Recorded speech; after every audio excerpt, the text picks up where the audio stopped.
Call our meeting back to order. Mr. Greenway, will you please read us out of closed? Yes, ma'am. I move that Roanoke County School Board come out of closed session for the following, and to discuss the investigation of a student matter pursuant 2-3711A2 of the Code of Virginia. Also move to certify that to the best of each member's knowledge, only public business matters lawfully exempted from open meeting requirements under this chapter, and only such public business matters as were identified in the motion by which the closed meeting was convened were heard, discussed, or considered in the meeting by the school board. Second. Madam Clerk, and if you could just exclude Ms. Vashani for this portion as she was unable to attend closed. Okay. Mr. Greenway? Yes, ma'am. Mr. Linden? Yes, ma'am. Mr. Hudson? Yes, ma'am. Ms. Clemens? Yes, ma'am. Item 2.03, action from closed. Yes, Madam Chair. I move to long-term suspend student 2024-2025, number 10, for 364 days. Second. Madam Clerk? Mr. Greenway? Yes, ma'am. Mr. Linden? Yes, ma'am. Mr. Hudson? Yes, ma'am. Ms. Clemens? Yes, ma'am. Madam Clerk, if you'll... Oh, sorry. Sorry, Madam Chair. I also move to uphold the recommendation of expulsion for number 2024-2025, student number 12. Second. Madam Clerk? Mr. Greenway? Yes, ma'am. Mr. Linden? Yes, ma'am. Mr. Hudson? Yes, ma'am. Ms. Clemens? Yes, ma'am. And if you'll please call the roll again. Mr. Greenway? Yes, ma'am. Mr. Linden? Yes, ma'am. Mr. Johnny? Yes, ma'am. Mr. Hudson? Yes, ma'am.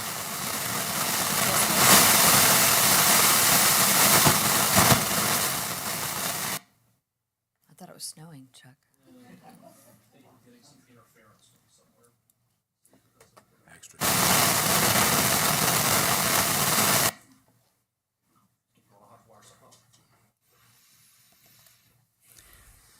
All right, welcome everyone. If you'll please stand for the Pledge of Allegiance.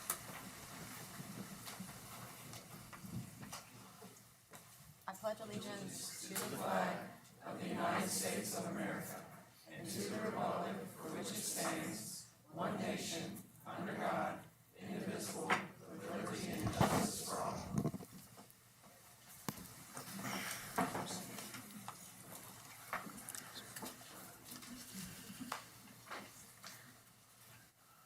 Item 4.01, announcement of changes in the agenda. We do not have any. Item 4.02, approval of agenda. Do we have a motion to approve? I'll make the motion to approve the agenda. Second?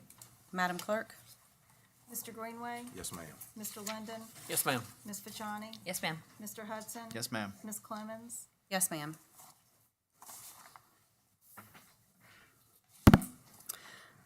School board meetings allow the board to make decisions, address business items, and oversee the governance of Roanoke County Public Schools. The school board welcomes the community to attend these public meetings and values the input of students, parents, and other stakeholders during the designated public comment portion of the meeting. However, to accomplish its goals, the board must ensure that decorum and appropriate behavior are always maintained. As a result, attendees are not permitted to speak outside of the designated public comment portion of the meeting. Statements or questions directed at individual board members during a board meeting are also improper. Equally, any personal attacks and the use of vulgar language are inappropriate and detract from the board's important work. Accordingly, if interruptions or statements outside of the designated public comment timeframe occur, actions up to and including the removal of disruptive individuals from the meeting may be taken. If a larger disturbance is created, the board chair may also call a recess to allow for order to be restored. By upholding these standards, we ensure productive meetings and a positive impact on Roanoke County Public Schools.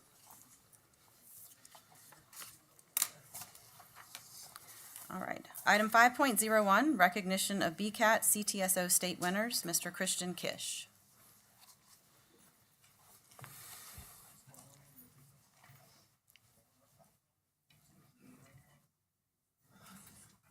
Good evening, Madam Chair, members of the board, Dr. Nicely. Thank you for welcoming us this evening. Well, it's May. That means I'm back to celebrate the incredible achievements of our students who participated in recent state-level competitions for Skills USA and FCCLA. These students behind me competed against their peers across the Commonwealth and came out as winners.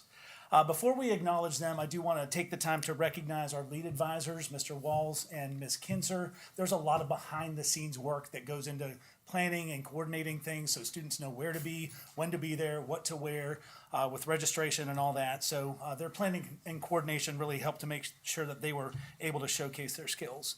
I also want to extend gratitude to their teachers, Ms. Washington, who's a math teacher in our Center for Engineering. We also have Mr. Walls, who caught on 81, FYI, could not make it today, who's our criminal justice teacher, and Ms. Coles in cosmetology. They pour their knowledge and skills into these students so they can be prepared to showcase their skills, and it really does take an incredible effort by getting them there. I also like saying this every time it happens, but each of your districts are represented by the students here, and I think that really does speak volumes about the quality of all the schools that feed into the Bay Schools and into the Burton Center. And finally, to the parents, a very heartfelt thank you, because you all put your trust in us to take them to these things, and as a parent myself, I know what it takes in getting your students and your children to be willing to step out and take a risk and go to these competitions. So we appreciate the partnership and the faith that you have in us. All right, to all the students up here tonight, we are so proud of all of you. All right, so we'll announce everybody at the same time and then do pictures after. All right, our FCCLA state winner in chicken fabrication, yes, that's a thing, is Teresa Nyo. Our Skills USA state winner in natural hair braiding is Lanya Childress. The team in State Skills USA for crime scene investigation is a team of 3 is Kyra Artis, Sarah Huen, and Alyssa Wells. And then finally, in Skills USA state related technical math, you may remember Frank Zarkadoulis, who won the state competition last year, got silver in nationals last year in Atlanta, and will go to Atlanta and try to turn that silver into a gold this year. So please congratulate Frank Zarkadoulis. Thank you all so much.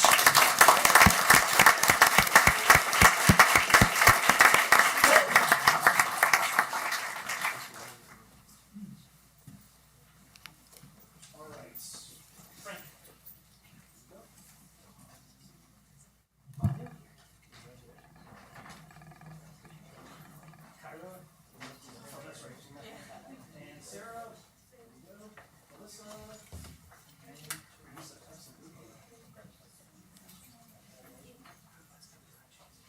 everybody stand up that way and face all the moms and dads. We'll let you guys get first flashes and snaps and.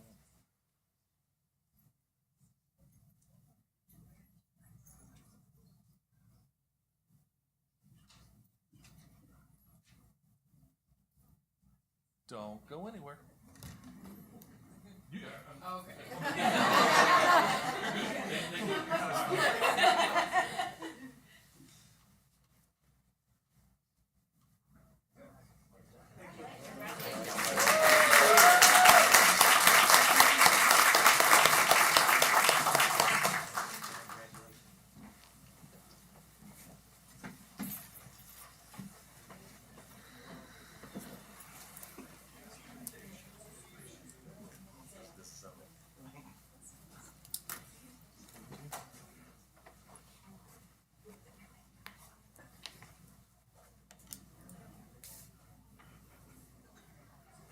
Are we good? I've got another one here. So item 5.02, recognition of BCAT National American Visions Medal and National Gold Medal winner, Miss Elia Williams and Miss Sarah Kuberly. 5.02. No. Yeah, I think, did you? Do I I have a have different another one. I don't know. I have something different. Here. That's what's on here. Okay, I've got it. I got it. Yeah, I don't know. Sorry, okay. 5.02, recognition of VHSL Class 3 Northside High School pole vault state champion, Mr. Carson Davis, presented by Miss Jill Green and Miss Kristen Hunt. Good evening, Madam Chair, members of the board, Dr. Nicely. Thank you for allowing us to come celebrate Carson tonight. I will not speak but briefly and turn it over to Coach Hunt. But as a high school administrator, we don't often get a chance to see the early stages of growth and development. Carson gave me that opportunity. Carson was about a foot shorter in 2023, and we were getting the turf installed in the spring, and I was trying to do my wellness walks in the evening, and he thought he would pick up pole vaulting. And I thought for sure he was going to hurt himself because he did not have enough momentum and skill set to run the runway with the pole vault and even stick the thing in the little pit without going backwards. And I was like, the object is to go this way on the mat. Well, boy, he's come a long way in 2 years, and just nothing but hard work and a great work ethic. I am going to turn it over to Coach Hunt, but I want to say one thing, and I want to thank Roanoke County for the resources to make pole vaulting possible for this young man, because most track teams and school systems don't do that. And Coach Hunt can attest to that, but you made it possible. And we have all this in place for one kid, so thank you. Hopefully more. Yes. All right. Hello.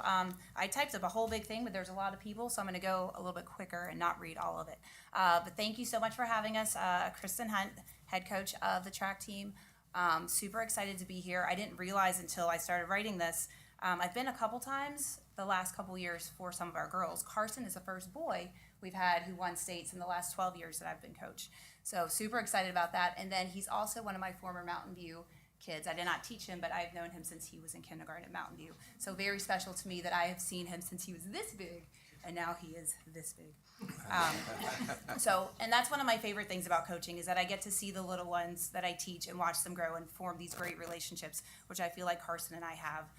With that being said, I am not the one who's taught him how to jump over a 15-foot pole, clearly. As Ms. Green says, we have the mats and things. It appears from our results that we haven't had pole vaulting in about 20 years. I think 1993 was the last time we had a vaulter, and then the county was allowed around 2017, 2018 to start jumping again. So we had a handful of kids who just kind of flung their bodies over and did pretty well. But when Carson came to us 2 years ago, he was like, I want to try it. And we all said, not a good idea. We don't really know what we're doing. So we did the best we could with him, and then we started reaching out to other people. So we've had Sheriff Orange has helped you. Let's see, I wrote it down. Coach Hollins, who's at Cave Spring, has helped him. Coach Johnson, who's now at LB, has helped. And then Coach Carter is the main one who's worked with him. So he drives to Lynchburg at least twice a week to work on those skills and to get the proper poles he needs. The poles cost $800 and $900. So we have a few poles, but nothing for him. And then he jumped so high that our mat is a little small for him. So he does the basic skills and things that he can do, but he has to go to Lynchburg. So that's a whole big thing for him that he has committed himself to. And he's done that in the last 2 years. For outdoor last year, you were runner up. And when he came in second, he was like, I'm going to take it. I'm going to do it. I don't care what I have to do. And that's what he did. He was out there all summer long working, doing the videos, watching the Olympics, watching all those little things he has to do. And he put in every little piece of work he had to. For indoor, he was not ranked first. He was ranked, I think, third. And he and I met in the parking lot, and he came out, and he was like, I feel good, this is it. I was like, you're not going to do it. You're not. This kid's jumping like a whole 1.5 feet higher than you. And that kid just fell apart, and Carson was just so calm, so cool. He's like, I've got this. And that's what he did. We just watched him do it in total shock, super excited. He knew he had it. I didn't believe in him enough. So he's got to do it again for outdoor. He's trying to do 15.5 feet, 15 we're trying to go for. We've got regions next week. He has won, I think, every meet we've done so far this season. He's been the top athlete. So we've got regions next week, and then we've got states June 7th. He is qualified for national. He has competed in Virginia Beach and all of those great places. But I'm excited. We're going to be back, and our team is really good. Northside's really good. William Byrd is here too, and they're also very good. So hopefully we'll both be back with more athletes soon. So thank you so much.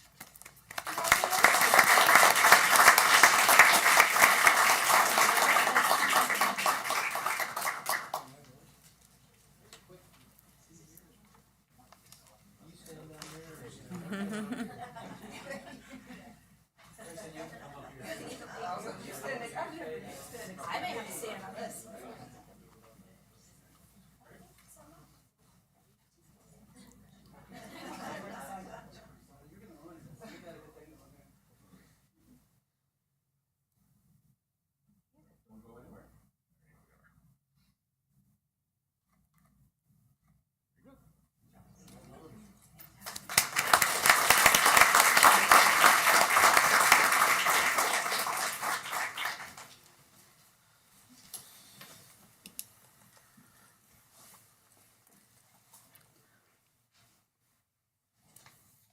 Item 5.03, recognition of Cave Spring High School debate state champion, Mr. Taylor Gruce, presented by Mr. Chuck Parker and Mrs. Elizabeth Mayer.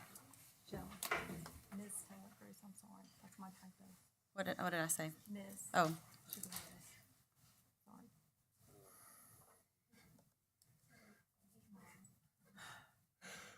Madam Chair, members of the board, Dr. Nicely, Dr. Soltis, thank you all for your time. I have been here many times to give you student athletes, and Taylor is a student athlete, but he's a scholar athlete as well, and that's what we are here to honor today. He is a debate state champion, very well versed, studies hard, does his craft really, really well as a freshman. But I'm going to talk, or actually I'm going to turn the mic over to, and the podium over to Miss Mayer, who is his coach, to give you even more great things that this young man is doing for Cave Spring, a true, wonderful representative of our community and our school. Good evening. It is an absolute honor to stand before you today to recognize a truly exceptional student, a young leader whose voice, intellect, and dedication have made an undeniable impact on our school at Cave Spring High School and on the Virginia debate community as a whole. Since joining our debate team as an 8th grader last year, Taylor Gruce has proven to be a fierce competitor and a loyal debate captain, training an entirely new team this year. As the Congress captain of our debate team for the 2024-25 school year, Taylor's been a role model and mentor, setting the tone for success both inside and outside the chamber. His ability to charm and to persuade not only parliamentarians, but also student senators from across the state of Virginia is impressive and inspiring. This year alone, he earned first place in Student Congress at 2 of the 4 Savafel tournaments, dominating the Southwest Virginia Forensics League circuit. At the Savafel Championships, he placed 2nd overall, continuing a season of high-caliber performance. But his accomplishments stretch back even further. As both an 8th grader and 9th grader, he achieved the VHSL Class 1 through 3 West Region Student Congress champion not once, but twice. He was also voted most outstanding representative of the region for both of those years, which is an honor bestowed upon his own peers. And then this year, the culmination of all that hard work, talent, and perseverance, at the VHSL Class 1 through 3 State Championship, Taylor has earned the title of state champion in Student Congress, scoring an astonishing 490 points out of a possible 498, a near perfect score that speaks volumes about his poise, preparation, and power of persuasion. This is more than a list of awards, however. This is a story of growth, leadership, and unwavering commitments to excellence. Please join me in recognizing and congratulating your VHSL 1 through 3 state champion in Student Congress, Taylor Gruce.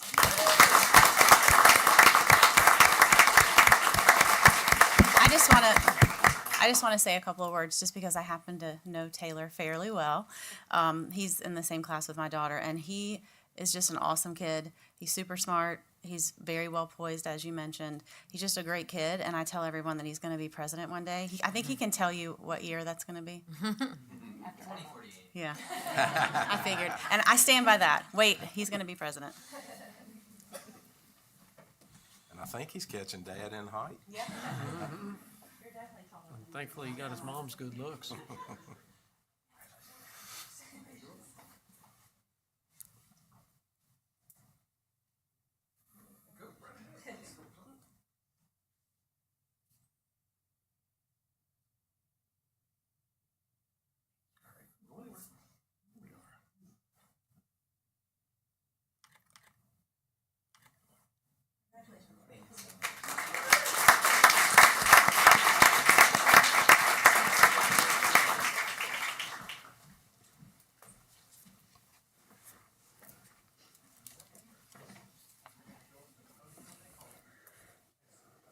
Item 5.04, recognition of William Byrd High VHSL Indoor Track 55-meter hurdle state champion, Mr. Deshaun Austin, presented by Mr. Travis Anderson.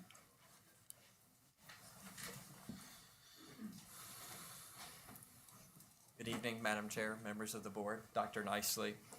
It's an honor to be able to celebrate some accomplishments of Deshaun Austin.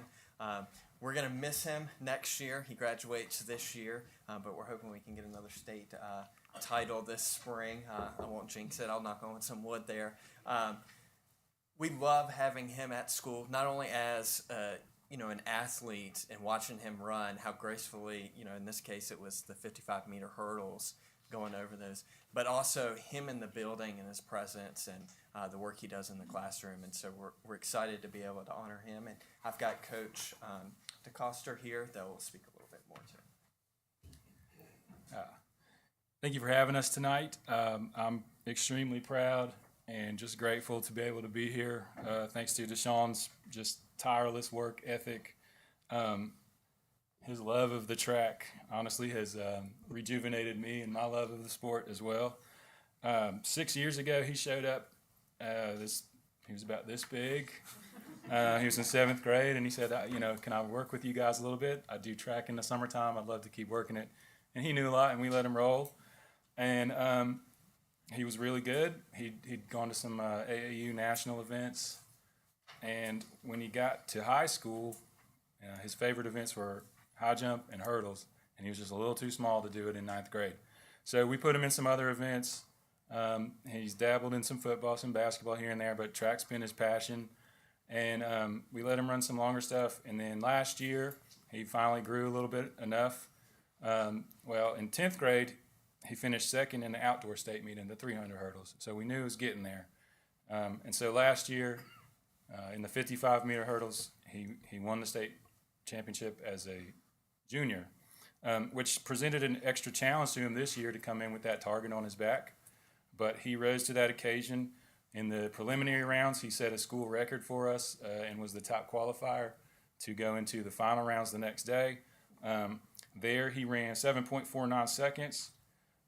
He won by 0.03 of a second over the closest competitor and tied the Class 3A state track meet championship record. So not only school record, a state meet record, quite an accomplishment defending a state championship. I just want to say to Deshaun, this has been an exciting ride. I've had you as a coach and an athlete. I've taught you in class. We live in a neighborhood together. Man, it's been just a great 5-6 years. Deshaun has already qualified for 5 events in the outdoor state meet championship, so I hope to be able to come back here June, July, whenever you guys will have us, if we, you know, if he can, so just happy to see him do that kind of stuff. But he's going to Roanoke College, so stick locally. Actually, we're closer to it here than we are in Benton. So, but thank you guys for having us, and Deshaun, congratulations.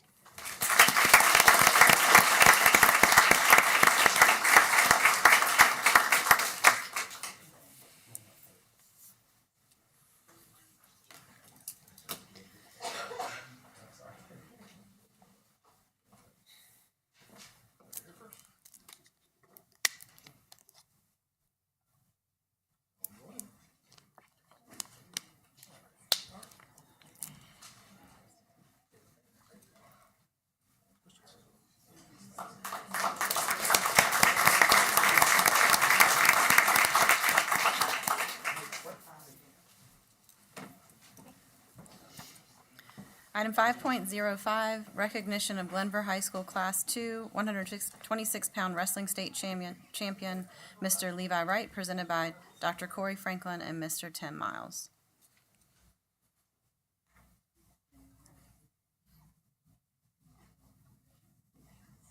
Good evening, members of the board, Dr. Nicely, Dr. Stoltis. Thank you for having us. We're here to recognize this amazing young man who won a state championship this year. He's an extremely hard worker and very dedicated to the sport of wrestling. And to tell you more, I'm going to turn it over to Coach Miles. Good evening. Despite being a freshman this year, Levi showed the poise and grit of an upperclassman wrestler all year long. Often staying after practice, working on small and large parts of his wrestling, very well-rounded. Levi led from example from the start of the season, and it was clear in my eyes that he was the leader of the team in the first week of practice, not just by his work ethic. His results showed all the work paid off in the end for him. He was 34-5 for the season. That included 6-0 for the postseason, a region champion, a state champion, and also in the 2A state wrestling tournament, Levi scored more points for his team than anyone else in the building. So that was an incredible feat, and even more for a freshman. Levi works hard in the classroom. All the extra work is showing. Levi, I look forward to doing this again soon with you. Congratulations.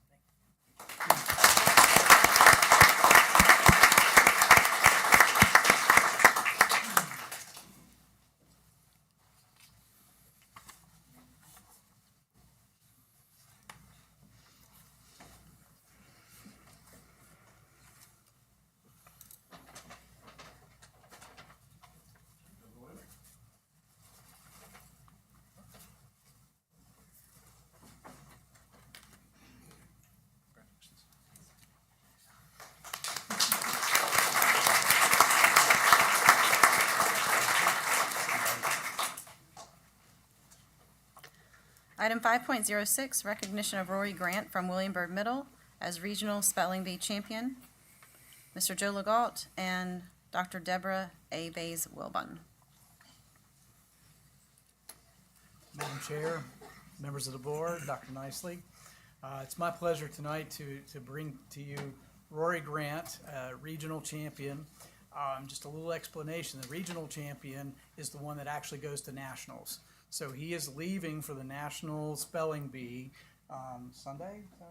Yes, Sunday, and he's going to be competing for the whole caboodle. All right. So with that, I'd like to turn this over to Dr. Bays-Wilbon. She is from Radford University, and they are the sponsor of the Regional Bee, where he defeated all of his competitors. Thank you, Joe. Board members and Superintendent Nicely, thank you for allowing me to come and recognize Rory. It's my great pleasure to do so. I'm Debbie Bays-Wilbon, and I serve as the Associate Dean of the College of Education and Human Development at Radford. But my other title is Bee Coordinator, at least for the last 2 years, and it's been a wonderful thing to do.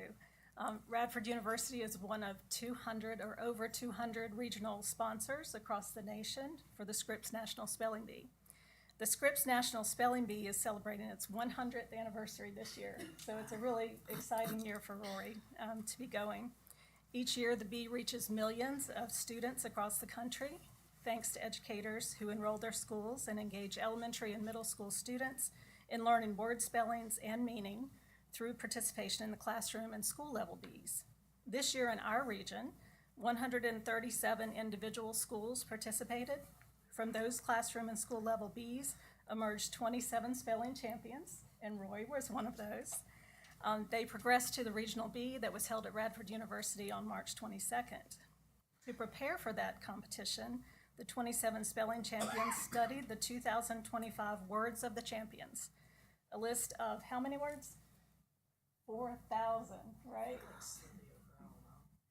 It feels like slightly over. It does. 4,000 words.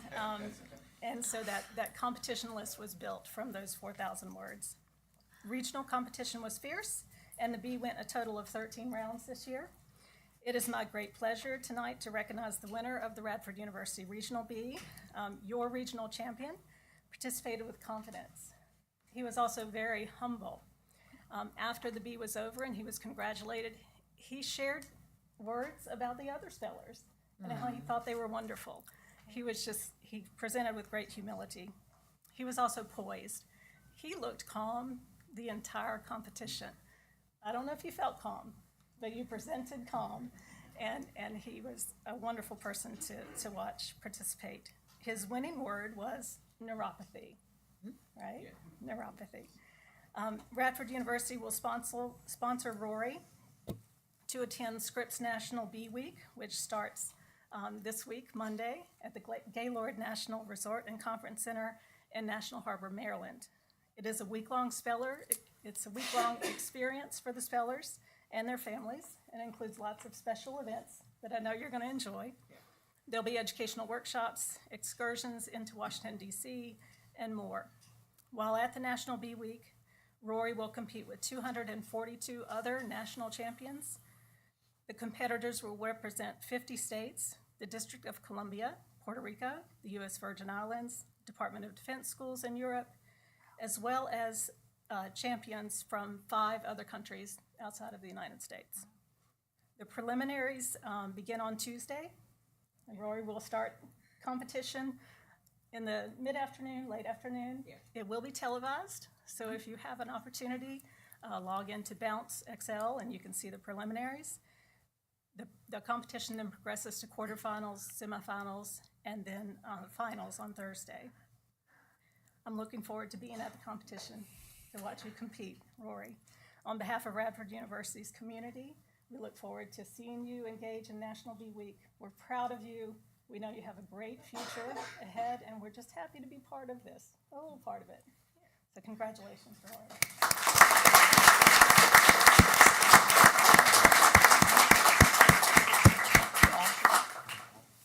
Maybe, we can, if you want to. Yeah, I think we can.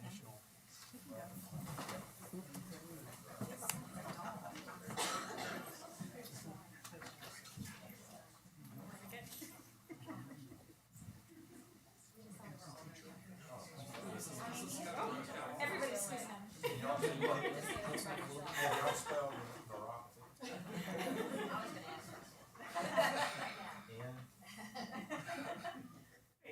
All right, don't go anywhere. Don't go anywhere.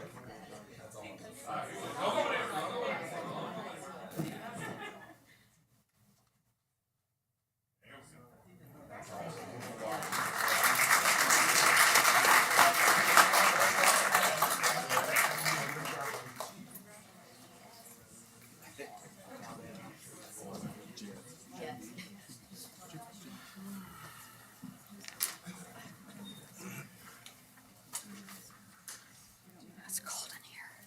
That's great. My nose is cold.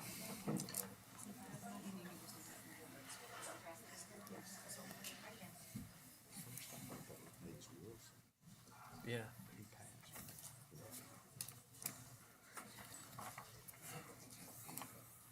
Item 5.07, recognition of Virginia Western Community College Associate Degree and Uniform Certificate of General Studies recipients, Mr. Mike Riley. Well, good evening, Madam Chair, board members, and Dr. Nicely. Tonight, we'd like to recognize several students who completed college-level certification programs while enrolled as students in Roanoke County Public Schools. We partner with Virginia Western Community College to provide our students with the opportunity to complete the Uniform Certificate of General Studies, the Associate of Science in General Studies, and in some cases, both. The Uniform Certificate of General Studies is designed for students who plan to transfer to a four-year public college or university in Virginia. When completed, the UCGS will satisfy lower division general education requirements at all four-year public colleges and universities in Virginia. Students should select courses in general education that best align to their major requirements.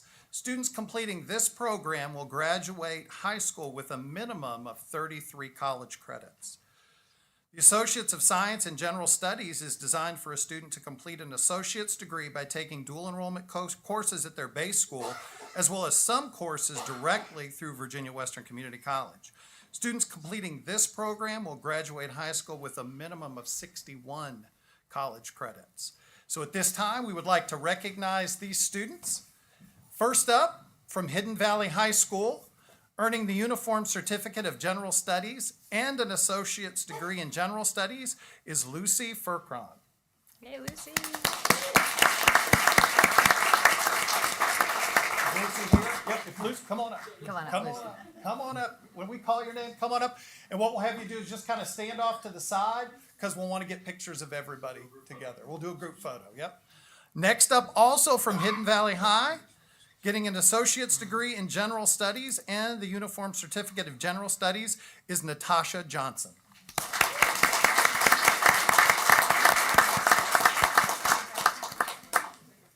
We're going to get pictures at the end. You come right over here. Yep. We can do one. Take one first. From Cave Spring High School, earning an associate's degree in General Studies and the Uniform Certificate of General Studies, is Anna DiStefano. Ava. Ava, not Anna. The V is important. Sorry about that, Ava.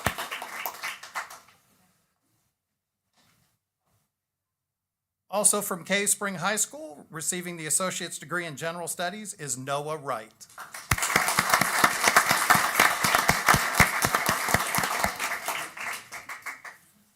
From Northside High School, receiving an associate's degree in General Studies, an associate's degree in Health Studies, and the Uniform Certificate of General Studies, is Emily Wynn.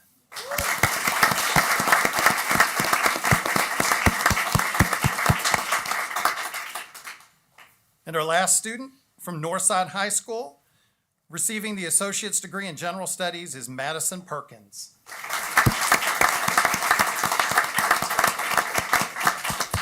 Again, we want to congratulate these students. We know this is hard work. You have to take dual enrolled and AP classes at your base school. You have to take classes at Virginia Western. So we just want to congratulate you and wish you guys luck in the future in whatever you guys decide to do after high school.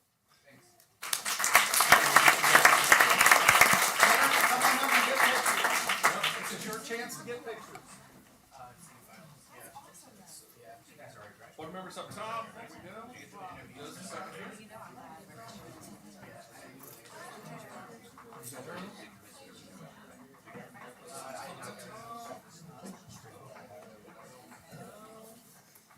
All right, go for it.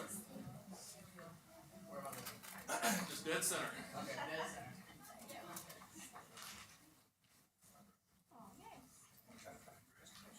Everybody good? Don't go anywhere. Not done yet? All right, here we go.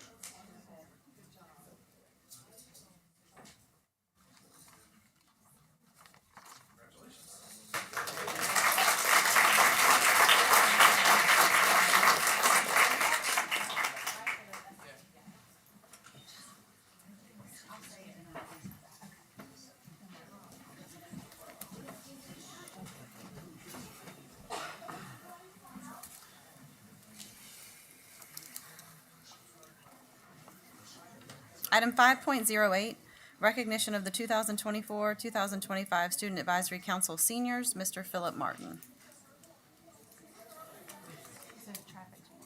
Oh, okay.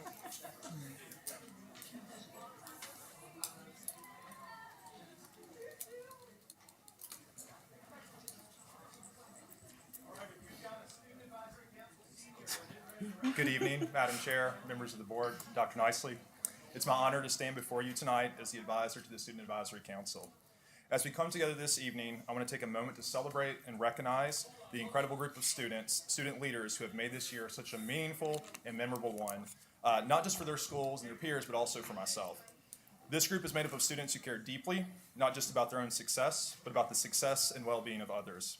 They represent the very best of what public education is meant to cultivate: empathy, responsibility, initiative, and leadership. They've shown up month after month, meeting after meeting, not because they had to, but because they wanted to. They wanted to represent their school, share ideas, and build relationships and take action. And while every single member of this council has made an impact, I want to give special recognition to our seniors tonight. To our seniors, your leadership, commitment, and your spirit have helped shape this council in countless ways. You've modeled what it means to lead with integrity, to speak with purpose, and to serve with compassion. You've helped to build a culture that values creativity, responsibility, and collaboration. You've left a legacy, not only in the work you've done, but in the example you've set for those who follow in your footsteps. Anyone who chooses to enter the field of education does so have a deep belief in young people. And I can say this without hesitation, that you have reaffirmed that belief every step of the way. You've reminded me of why this work matters. And to anyone who questions the character, the capability, or the potential of today's youth, I invite you to spend just 15 minutes with these students. You'll walk away encouraged, you'll walk away inspired, and you'll walk away certain that the future of our community is in good hands. At this time, I'd like to turn our attention to our senior members and the young adults we are here to recognize and celebrate tonight.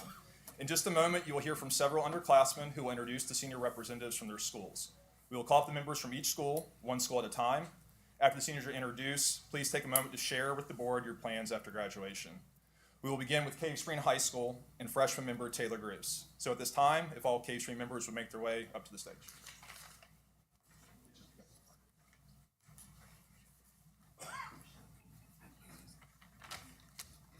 Okay.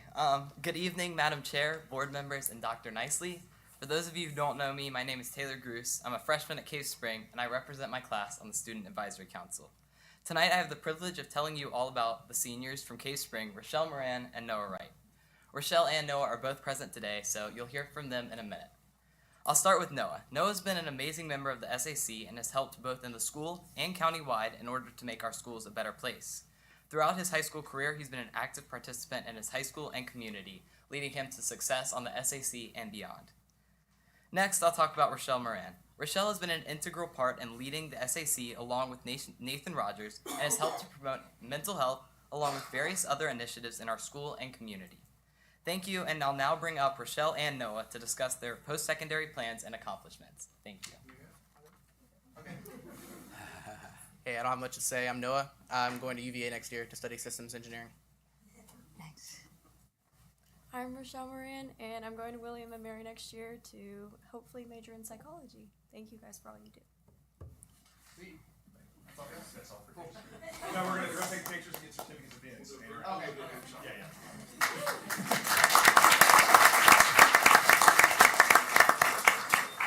Yeah. Now you can see why Taylor Gruce won a state championship in debate as well. Next, we're going to invite up our Glenver SAC representatives.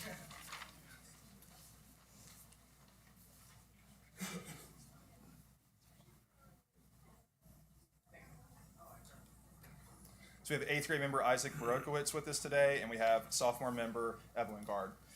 Unfortunately, our two seniors from Glenver High School, Brooke Smith and Aiden Hilton, could not be here tonight, but I would like to share their post-graduation plans with the board. Aiden Hilton, who is an exceptional student athlete at Glenver, will be attending Virginia Tech to study mechanical engineering, and Brooke Smith will also be attending Virginia Tech, and she plans on majoring in forestry with a minor in marketing. Brooke was also awarded a very prestigious scholarship. She was the recipient of the Don Holiday Memorial Scholarship, totaling more than $30,000. Wow. So, congratulations to Brooke and Aiden. All right, next I'd like to have our Hidden Valley middle school and high school students make their way up to the stage. And we'll have sophomore member Luca Dorlini introduce our two seniors who are here with us tonight.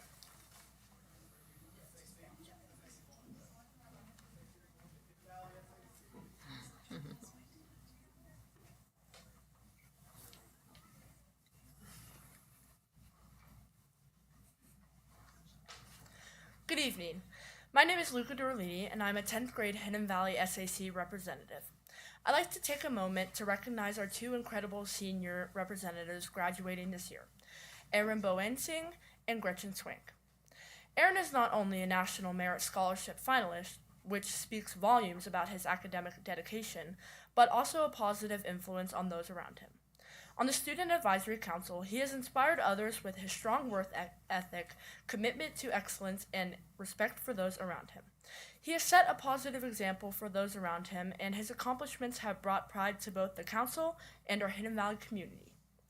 Gretchen has also been an exceptional leader in our school community. As president of Key Club, a member of Beta Club, and the National English and History Scholars Society and Mu Alpha Theta, she's shown commitment to service. She leads by example in every area.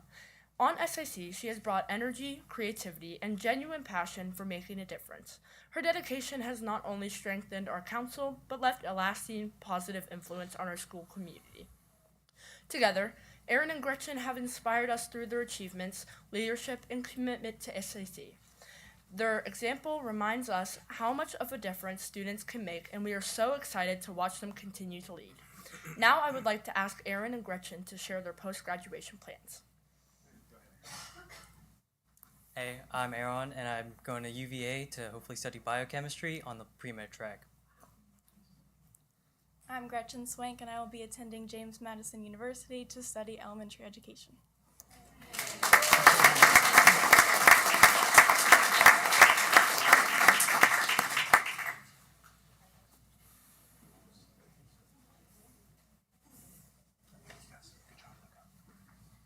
All right, next, if I could have our Northside SAC members up to the stage.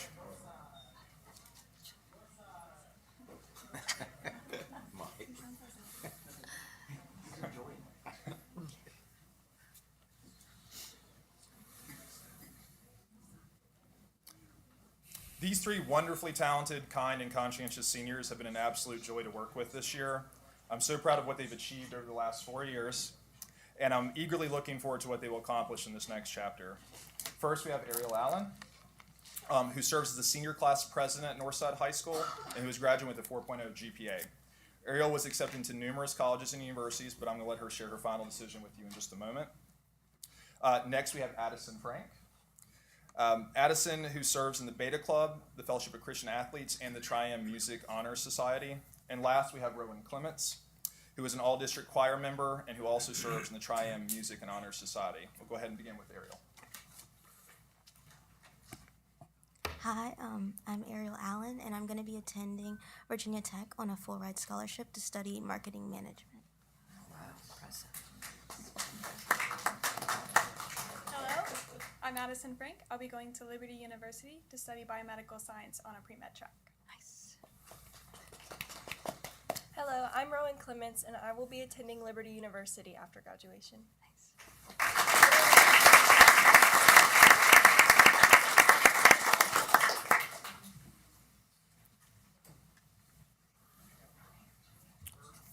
All right, and last, let's welcome our William Byrd students and freshman member Levi Whitcomb to the microphone.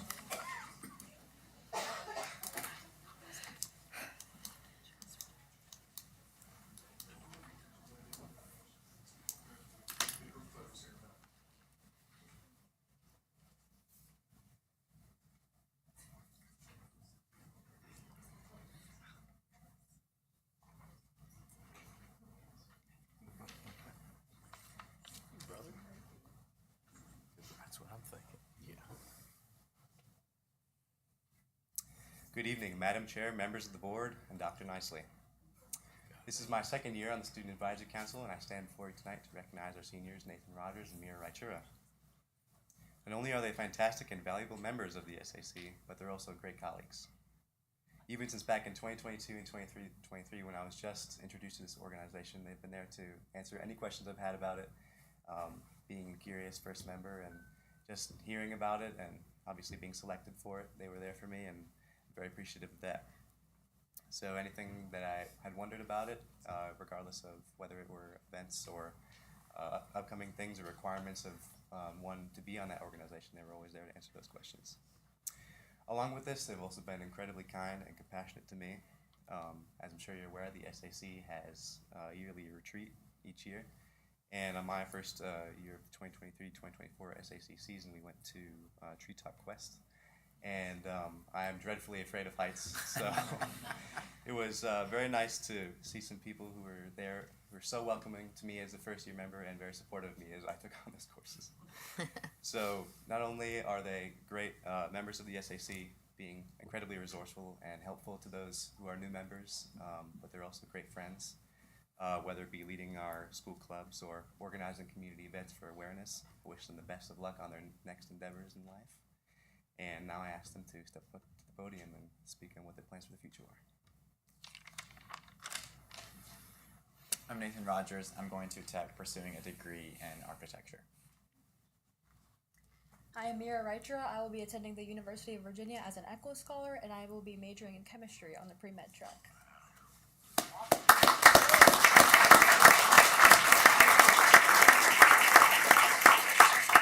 I would also like to add that all the blue bags that were on your tables today are from us, just a little token of our appreciation for you guys. Thank you. Thank you.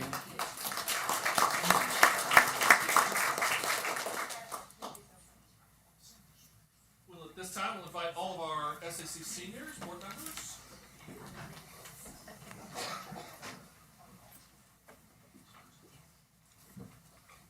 Moms and dads are welcome to come and take photos as well. Yeah, maybe a couple step on up, kind of slide in a little bit. There we go. Slide down just a little bit. There we go. All right. Moms and dads, go for it.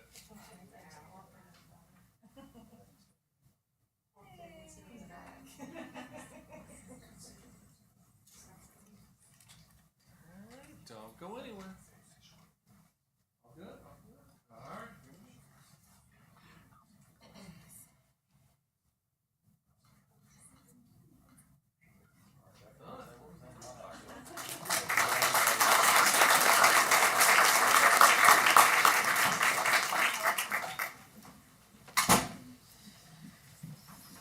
Chuck, Sir. what's the nod? You're checking the photos. Did you see what he told me? I didn't know what that meant. Item 5.09, RRMM Student Leadership Scholarship in honor of Dr. Ken Nicely, Region 6 Superintendent of the Year. Mr. Kenny Word. Good evening, everyone. How are you guys doing? My name's Kenny Word. I'm with RMM Architects, Business Development Manager. Appreciate you guys having me tonight. We're gonna have a party for like 90 seconds. Sorry. So, on an annual basis, RMM recognizes the Regional Superintendents of the Year. This is our way of giving back to the community, but also honoring these great educators for all that they do for the students, teachers, administrators, and parents within their respective school districts. So with that said, the Region 6 Superintendent of the Year is none other than your leader, my friend, Dr. Ken Nicely.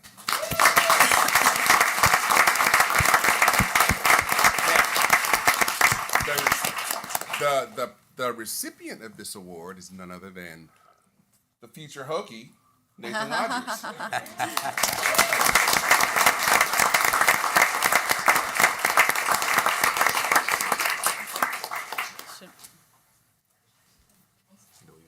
don't know. I'm not sure. Hey, that's a bird kid. I don't know. We'll email you the photo. I'll email you my I don't know that, Doctor. I'm not taking sure. Oh, it's his. It's his to give away. He's a Botetourt kid. We don't. No, it's the same. I'm gonna take all the photos. So. Jump on in.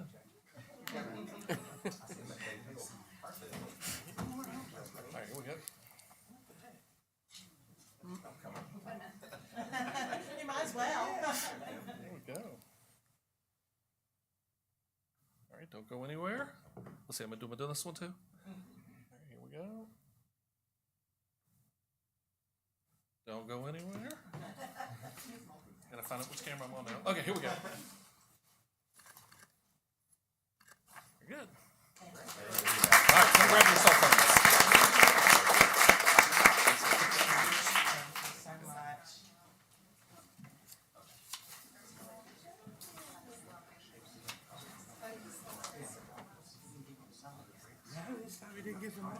Oh, that's nice.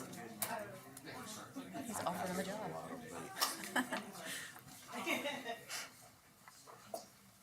Thank you. Thank you.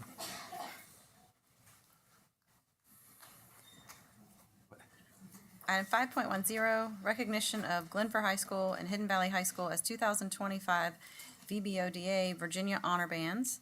Mr. Rick Elliott. Good evening, Madam Chairman, members of the board, Dr. Nicely. It is my privilege to present to you some very distinguished awards won by a few of our high school bands and choirs. Directors and students have worked very hard to achieve these accolades from the state. The first one is the 2025 Virginia Band and Orchestra Directors Association Virginia Honor Band. To get this award, bands must accomplish two things.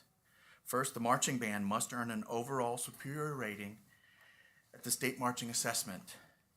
This assessment is adjudicated by a panel of marching band experts. Second, the band must earn an overall rating of superior for district concert assessment. This assessment is also adjudicated by highly skilled concert band experts. Superior is the highest rating for these assessments. 2 bands in Roanoke County earned this award this year. This is the second time in achieving this award for both bands. They are Glenver High School, directed by Nick Alford, and Hidden Valley High School, directed by Thomas Gallion.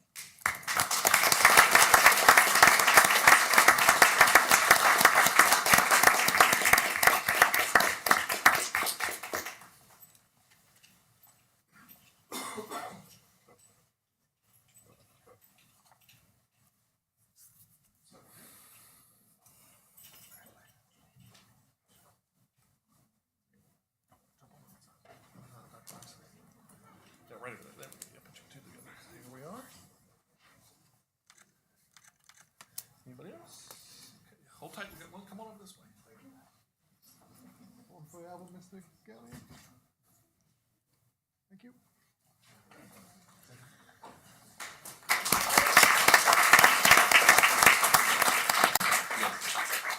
Yes. Next is the Virginia Music Educators Association Blue Ribbon Award. This is awarded to high schools. It is earned when each of the top band and choir ensembles earn superior ratings at district assessment. One of our high schools earned this distinction, and this is the first time that we have done so. The symphonic band, directed by Mr. Thomas Gallion, and the chorale, a choral ensemble, directed by Andrew Miller at Hidden Valley High School, earned this rating this year to earn Hidden Valley High School this Blue Ribbon Award for music.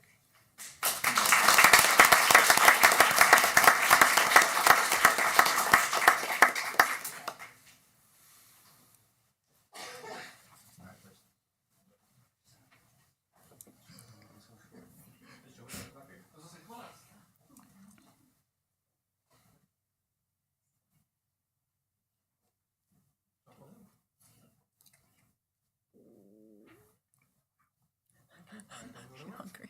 What was that?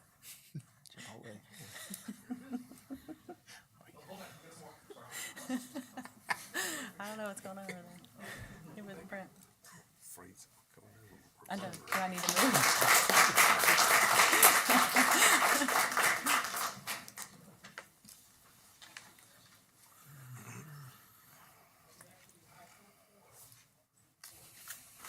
Next, you will see many students coming up here to be recognized for their individual hard work and dedication. These students have put in long hours, along with their directors, honing their skills to be eligible to be included in Virginia's top musical ensembles. They all survived multiple rigorous auditions to be placed inside these groups. Unless I am mistaken, this is the largest number we have had make all Virginia band and choir in quite some time. It is truly a reflection of the very fine work that the directors at our schools are doing, and you know they work tirelessly to make sure that their students are well prepared. First off, we have the All Virginia Band, and we have 2 students in our county, one from Northside High School, Jackie Porter. Director is Tim Gallion.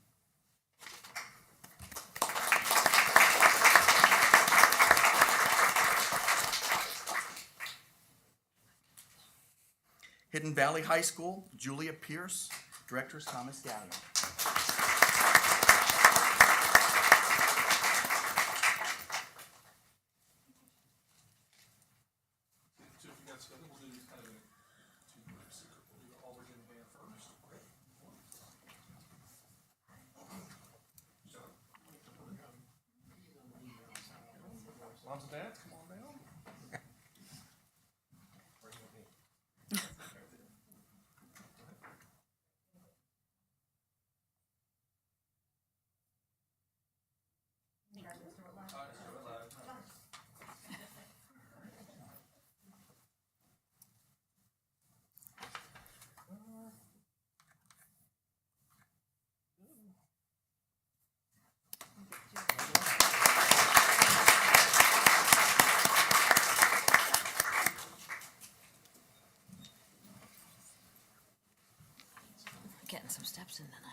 Next, we will introduce you to the students who made the All Virginia High School Chorus. I will let them all file in, and then I will announce each school's participation.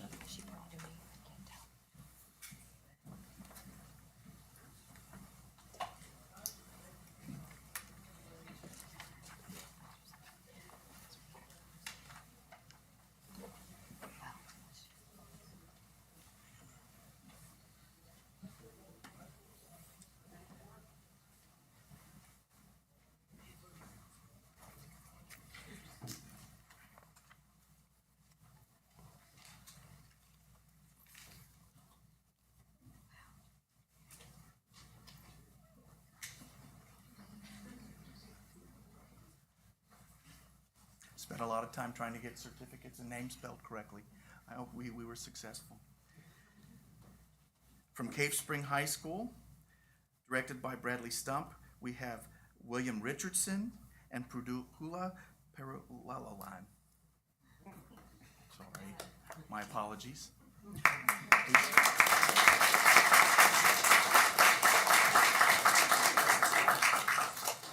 From Glenver High School, directed by Sarah Smith, we have Nicholas Fraticelli.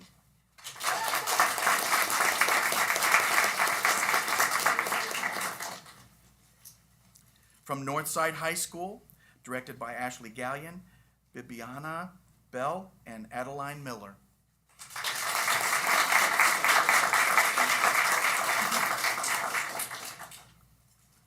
From William Byrd High School, directed by Matt Bartley, we have Alyssa Adams, Brooke Herschel, Alexis Short, and Connor Wheeler.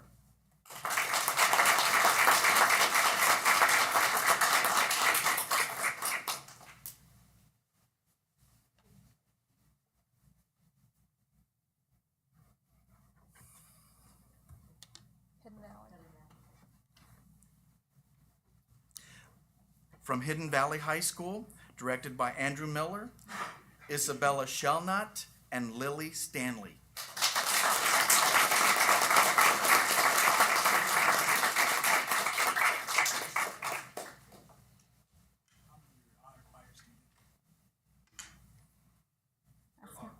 Yes, that's separate.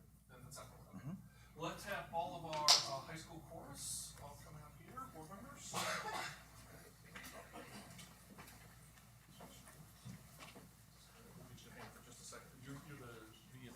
Yes, give me honors card. That's the next one. Oh, we both? Oh, we both. Well, then, come on, did we get your certificate? I'm only on it. Only on it. Okay. Alright, Mr. Elliott, jump on in. Alright, moms and dads.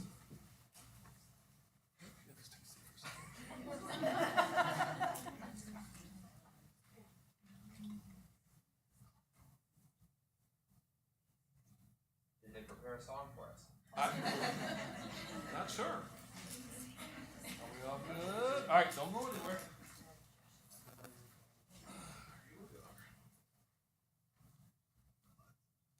Good.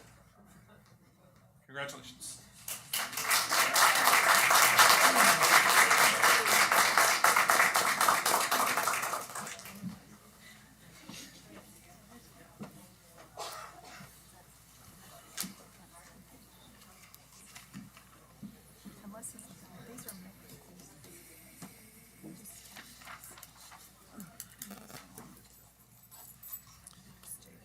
In the fall, the Virginia Music Educators Association had auditions for an honors choir group that performed at the annual State Music Educators Conference in Richmond.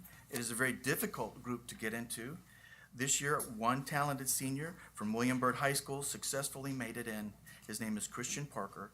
I'd like to recognize him.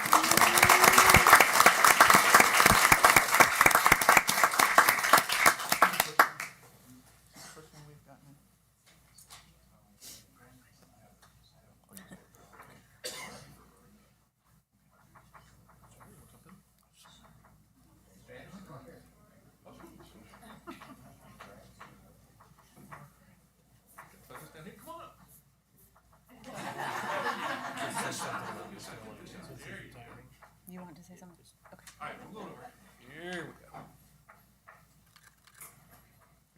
I think it should be. Catch him before he goes. Maybe not, maybe not. You want us, I think we have to go back up to David.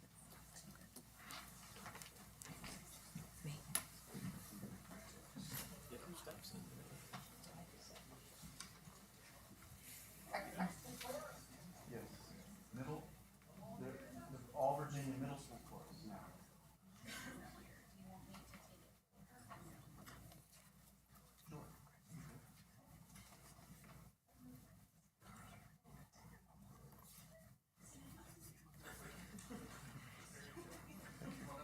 Yeah, that'd be.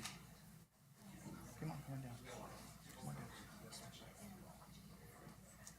There's 12.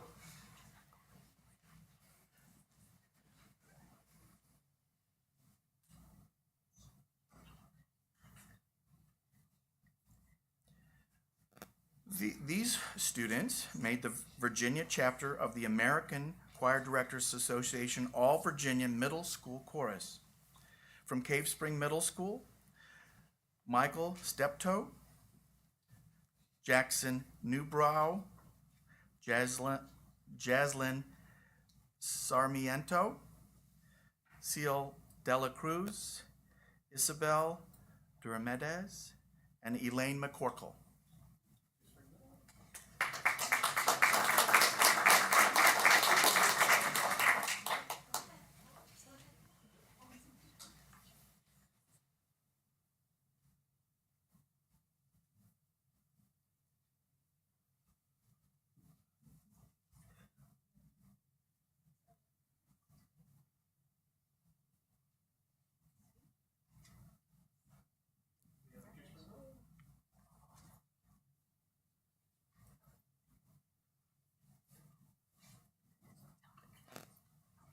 From Hidden Valley Middle School, Carly Johnston.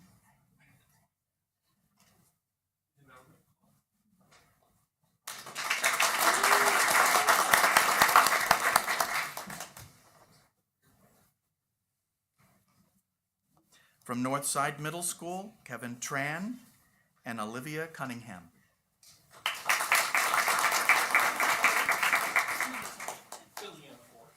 Filling in Miss Ashley Gatt. And from William Byrd Middle School, Gracie Chisholm, Jada Baldwin, Hannah Counts, and Mariganne Jenkins.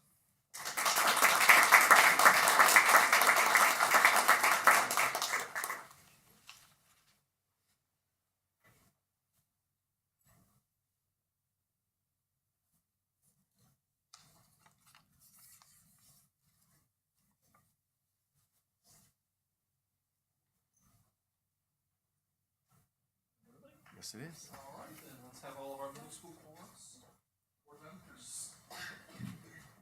Sister Elliott, come on up. Everybody come on up.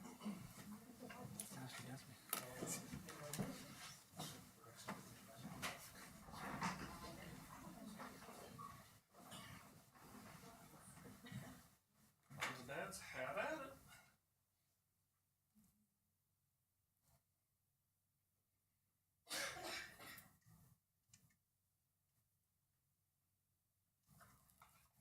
Everybody got it? All right, don't go anywhere. Sure you want to come up instead of just taking it from the back? You can. Please come on up. If you'd like to. Yeah, come on. Thank you. Well, make sure you got an opportunity for a great shot here. All right, here we go. Very good.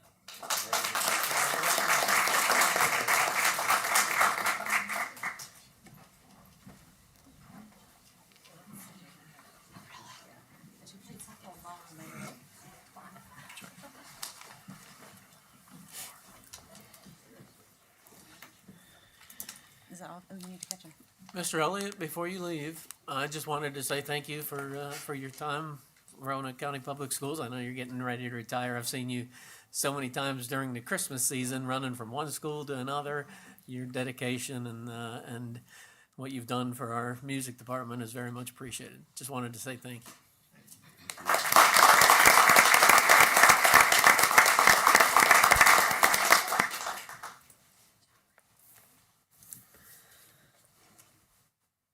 Item 5.13, recognition for published article in Elementary STEM Council Journal.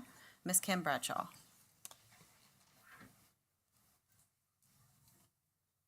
Good evening, Madam Chair, school board members, Dr. Nicely.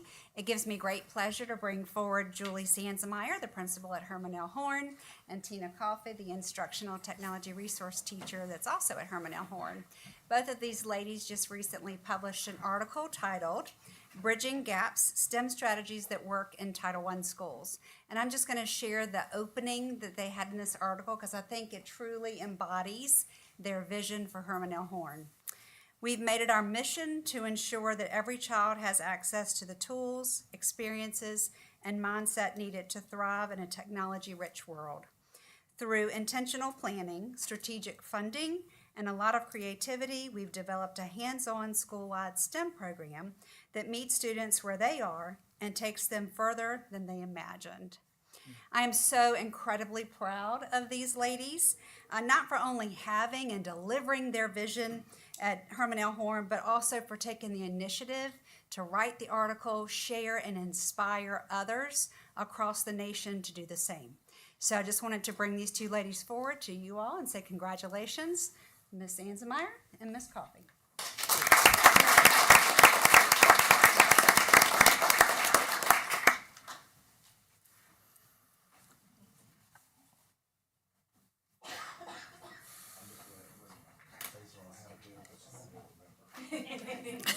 So goofy.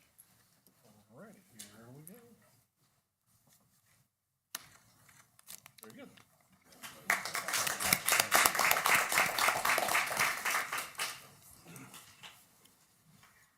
Item 5.14, recognition of 2025 March Mathness winners, Sarah Bear.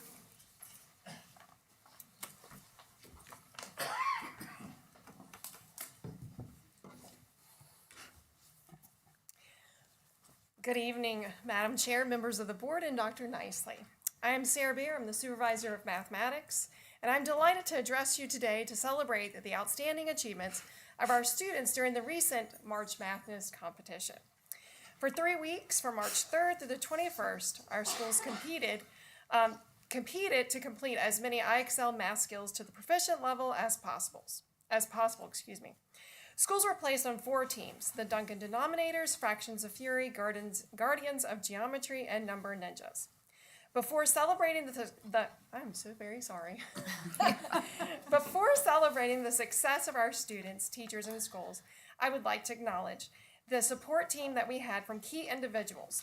Dr. Ken Nicely for approving this district-wide initiative again this year and serving as our referee. Team coaches, Dr. Jessica McClung for the Duncan Denominators, Mike Riley for Fractions of Fury, Dr. Jamie Soltis for Guardians of Geometry, Kim Bradshaw, the Number Ninjas. Colleen Burt, our IXL District Partnership Specialist, for her collaboration, the weekly data analysis that she did, and continuous support. Chuck for his creativity and brainstorming and partnership with Roanoke Valley Television. And Alan Francis, the multimedia producer with Roanoke Valley Television, for creating our weekly videos showcasing our schools and our students and teachers. Our district's results exceeded expectations. Last year, we achieved approximately 142,000 proficient skills in 4 weeks. This year, in 1 week less, in just 3, we reached a little over 170,000 proficient skills. That is an increase of just a smidge over 20%. It is my pleasure to announce this year's winners. The most proficient team was coached by Kim Bradshaw, and it was the Number Ninjas. It was made up of 6 schools, teachers and the students at Clearbrook Elementary, Fort Lewis Elementary, Glen Cove Elementary, Masons Cove Elementary, William Byrd Middle School, and Northside High School. The most proficient classroom goes to 2nd grade at Herman L. Horn, Miss Jen Penio's class. They received a courtesy pizza party from IXL. And for the overall most proficient school, it is an honor to present the traveling trophy to Fort Lewis Elementary. They secured the top position for all 3 weeks of the competition. Additionally, tonight they're going to receive the traveling trophy engraved with their school's name and year. Additionally, we recognize 3 Fort Lewis elementary teachers whose dedication and enthusiasm sustained momentum throughout the competition. Dee Dee Clifford, 3rd grade, Joy Rodenkamp, 4th grade, and Sean Duff, 5th grade. As we celebrate our students' success, we must also acknowledge the support provided by parents, guardians, and the entire school community. Their encouragement has been pivotal in inspiring our students to reach their fullest potential. Thank you for your attention, and I look forward to your continued support in nurturing excellence in mathematics throughout Roanoke County.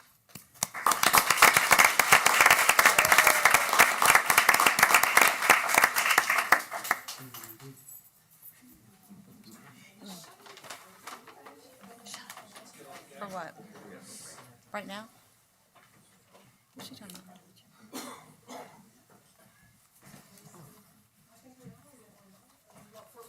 Yeah, Fort Lewis, and so we have the certificates.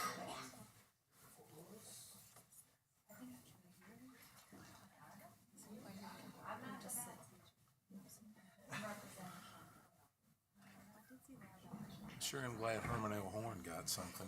My grandson thought it was rigged till they got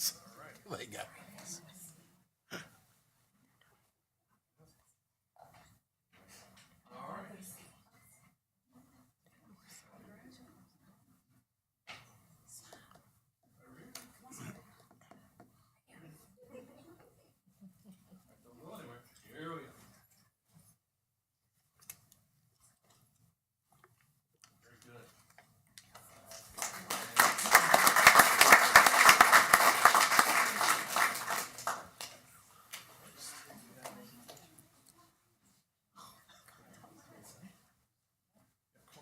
We've got to get all of our winning teams. Go ahead.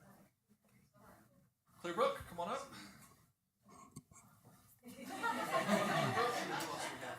Let's get that whole team together because it's a team. So. Well, that was them. Huh? That was them. That was that whole Fort Lewis team. We've got Northside High School, yeah, most proficient team. Northside High School, Glen Cove, Mason's Cove, William Byrd, and then we'll get to Herman L. Horn in just a second. So let me get all of these guys, because this is our most proficient team. We need the coach up here. Coach Bradshaw has to come up. Coach Bradshaw needs to come up. What was your team again? Numbers something? They were the Ninja numbers? Yeah, a bunch of times. I love it. Did y'all all find your, pick your own names? No, they gave it? Oh, you inherited? Okay, I know. Who doesn't want to be a ninja?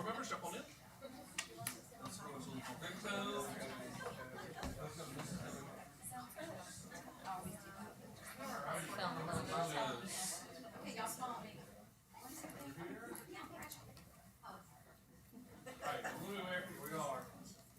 All right, ninjas. Very good. And then we have Herman L. Horn. And then we have our most proficient classroom. Mia. Good making.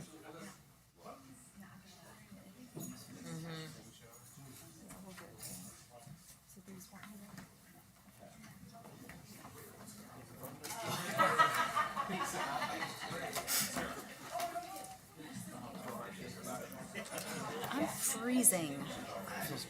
I'm freezing. You should feel my hands. It's like ice. My nose is cold. Mine too. Yeah. I'm freezing. Like a puppy. My hands.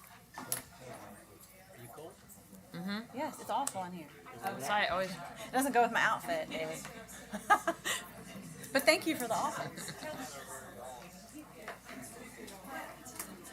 Nearing. That's what I said. I told Edie that. She's like, I'm cold too. I'm like, aren't you the one controlling the thermostat over here? I guess she didn't take my hint. Item 5.15, introduction of new administration for the 2025-26 school year. Good evening, Madam Chairman, board members, Dr. Nicely. I don't have a cool trophy, a cool name, or anything, but that's okay. This is an exciting time because I actually get to introduce our new administration for next year. So I'm going to ask them to stand, and then I'll introduce them as they go through. I told them they needed to have a speech ready, So we'll see how they do. We're going to find out. No, I'm just kidding. First of all, there are new principals. Mr. Evan Knoll at William Byrd High School. Evan, y'all know, is currently our principal at William Byrd Middle School. So we're glad to have that. Our new principal at William Byrd Middle School is Katie Hutchinson. And of course, she is the current assistant principal at William Byrd Middle. Next, we have principal at Glenver Elementary is Christy Stanley, and Christy is the current assistant principal at Glenver Elementary. Next is our assistant principals. I have Mr. Jason Murray at Glenver High School. He is our current athletic director at Glenver High School. Moving from Glenver High School to Glenver Middle School is Tyler Brown. Tyler can't be here tonight because he's got his daughter's graduation of preschool, and I don't know, Dr. Salsa, promotion, yeah. So it's promotion on graduation, but we're excited to have Tyler moving to the middle school. Next, I have Allison Thornton at William Byrd Middle. She is a current teacher at William Byrd High School, and Allison actually has 19 years of experience in Roanoke County schools. I've been practicing his last name, so I hope I don't mess it up. It's Michael Gaviorno. He is our new assistant principal at Glenver Elementary. Michael is currently the assistant principal at Round Hill in the city. He has 8 years of teaching experience in Botetourt County and 4 years of administrative in Roanoke City. Our newest hire, as of today, Kristen Schmidt. She is Oak Grove Elementary School. Kristen is a current project coordinator with TTAC at Radford University. She is a former elementary principal in Salem, and she has 14 years of administrative experience. So we're glad to have you join us.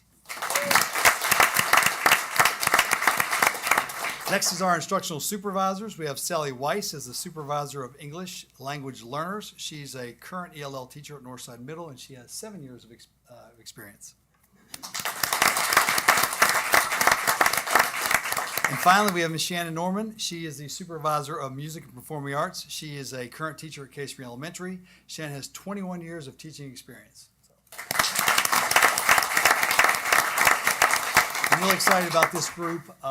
They've been a lot of fun to get to know. Of course, a lot of them we already do know, and I really look forward to great things. And I think we have a great group of administrators that are going to lead our schools moving forward. So thank you for your support and having them, and I do think they're going to be fantastic. So. Thank you. Welcome.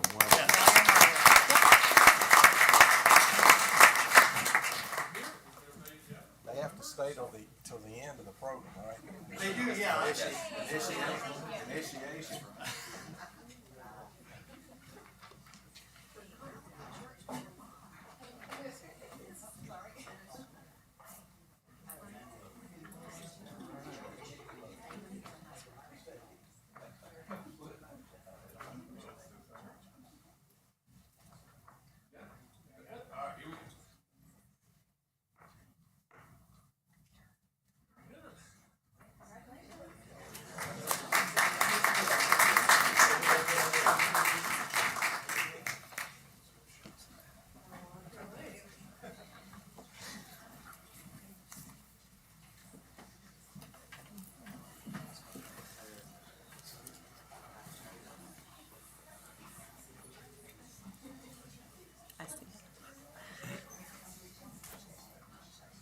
Well, I was just waiting. It's loud. Wasn't loud enough a few minutes ago. I was snorting in the microphone. You can't do that. Item 5.16, recognition of Miss Susan Peterson, winner of the VASBO Cardinal Award, highest state honor for school business officials, Dr. Ken Nicely. Miss Peterson, come on up, please. Ms. Peterson has been attending the Virginia Association of School Board Officials meeting this past couple of days, and just yesterday, I believe you were completely surprised to find out that she had won this award. So I just want to tell you a little bit about this. This is the information from VASBO, which is the Virginia Association of School Business Officials. They're pleased to recognize Ms. Susan Peterson of Roanoke County Public Schools as the recipient of the 2025 VASBO Cardinal Award. The Virginia Cardinal Award is VASBO's premier annual recognition for a member who exemplifies professionalism, leadership, and innovation in the field of school business management. Candidates in this award are nominated by their fellow colleagues from across the state and take part in a competitive application process to identify each year's recipient. The Cardinal Award recognizes a prestigious milestone for school business officials in Virginia. They're excited to recognize Susan Peterson for her unending commitment to their profession and the continued work that she does for the betterment of our schools and students across the Commonwealth. Susan Peterson serves as the Director of Finance for Roanoke County Public Schools. She's a standout leader who reaches far beyond her job title. For more than a decade, she has served as the Chief Financial Steward for one of Virginia's mid-sized school divisions, overseeing a complex multi-million-dollar budget with precision and purpose. Her work ensures that financial resources directly support instructional priorities and long-term student success. Her leadership has not gone unnoticed. Under her guidance, the division has received numerous state and national awards for financial transparency and excellence, including the Meritorious Budget Award from ASBO, which is the national organization, and the GFOA Certificate of Achievement for Excellence in Financial Reporting. Her contributions extend well beyond spreadsheets and balance sheets. During the pandemic, she led the strategic planning and management of nearly $30 million in federal relief funds, ensuring every dollar was used to meet student needs while protecting the long-term financial stability of the division. Innovation is the core of her work. She developed her division's first finance SharePoint site, expanded a public-facing budget blog, and produced a Budget 101 video, all empowering staff, families, and taxpayers with greater access to information and decision-making. Beyond her local work, Ms. Peterson has a lasting impact across the Commonwealth.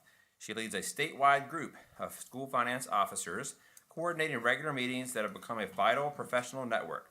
She has served as a VASBO membership chair and currently hosts the VASBO School Finance Group, where her dedication and inclusive leadership has helped grow and strengthen the profession. For all she has done and will continue to do for the betterment of school business, VASBO is proud to award the 2025 Cardinal Award to Ms. Susan Peterson, Director of Finance for Roanoke County Public Schools. Congratulations.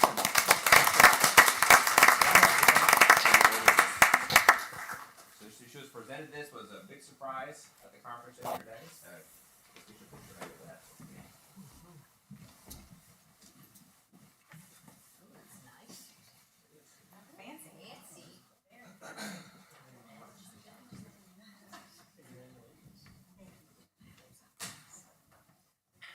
All right, here we are. Very good.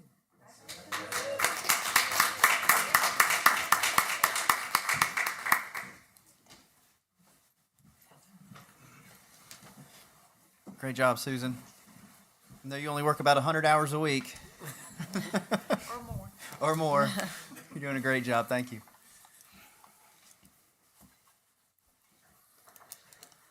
Item 6.01, report by Student Advisory Council Representative, Mr. Nathan Rogers.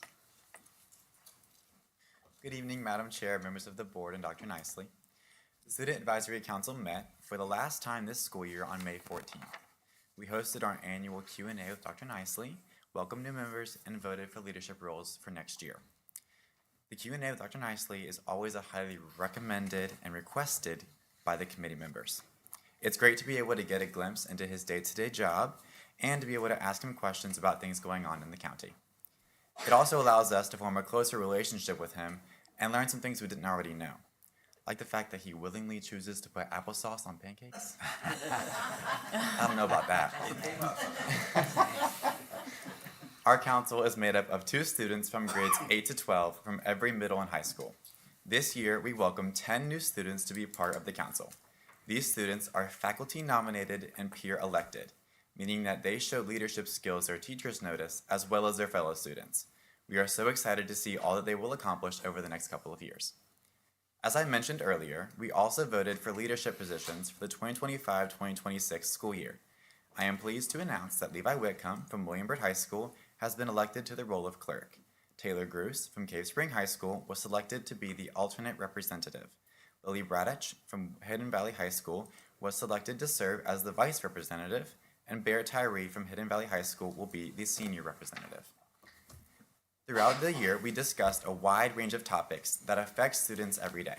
Some of the issues we gave feedback on included the new grading policy, which aims to be fair and more consistent, opportunity-ready portfolios, which were used to let students show off their skills before graduation, the rollout of Canvas, which is the new learning platform we use for all classes, the new cell phone policy in high schools, and school safety, including vape detectors that were added into the restrooms. Beyond meetings, many of our members helped with service projects throughout the year. Some highlights include the Knights Aid Arrive Alive campaign to raise awareness around safe driving, Pause for Mental Health, which was a project with teen ambassadors from the Tudor House, and a mock car crash event at William Byrd High School, which was a powerful reminder of the dangers of distracted and impaired driving. These are just a couple of things our members have done over the last year, but behind all these events is a goal of making a difference in our schools and communities. On behalf of the Student Advisory Council, thank you to the school board and our district leaders for your support, your time, and your willingness to listen to student voices. We truly appreciate being taken seriously and being invited to give feedback on important conversations. Thank you and have a great night. Madam Chair, can I say one thing? I'd just like to say, Nathan, you may be the first William Byrd student we've had lead the SAC. I can't remember, and all the students that have been here in the time that I've been here have been so strong and wonderful spokespersons for the student body and so forth. But you exemplify that. You have you exude character and poise, and you can see the peers around you when we've had some of those SAC meetings that you rub off on them in a positive way, and you give good feedback, and you're just very, very thoughtful and deliberate in everything you do, and you're gonna do well. I'm proud of you, and our community's proud of you. You're welcome. Yeah, thank you for your leadership and being here for our meetings, and best of luck to you. Go Hokies. Item 7.01, hearing of citizens for agenda items. We do not have any. Item 8, consent agenda. Do we have a motion to approve the consent agenda? So moved. Second. Madam Clerk? Mr. Greenway? Yes, ma'am. Mr. London? Yes, ma'am. Ms. Fachani? Yes, ma'am. Mr. Hudson? Yes, ma'am. Ms. Clemens? Yes, ma'am. Item 9.01, request for approval of social studies instructional resource adoption. Mr. Philip Martin.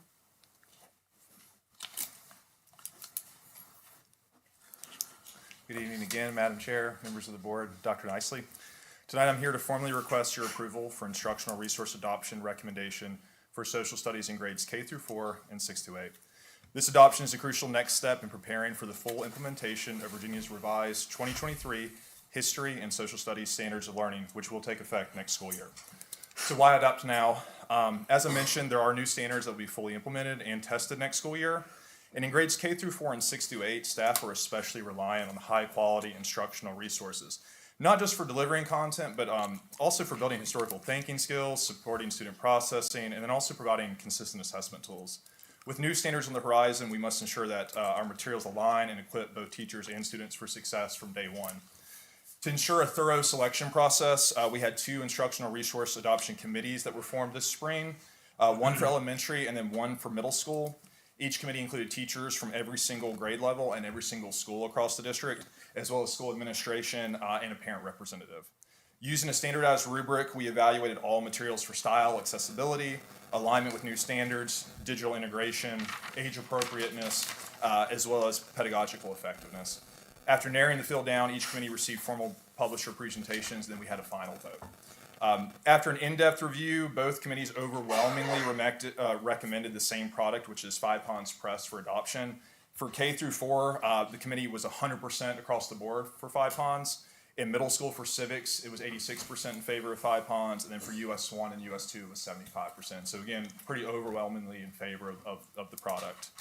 It's also important to note that this is not a wholesale change. In fact, this recommendation is really a continuation of the same publisher we're currently using, just an updated, revised product for all the grades except for civics. So civics would be the only course that we could change in a publisher based on this proposal.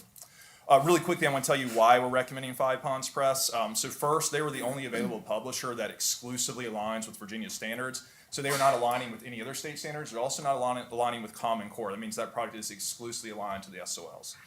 Their resources are written, reviewed, and field tested by Virginia educators.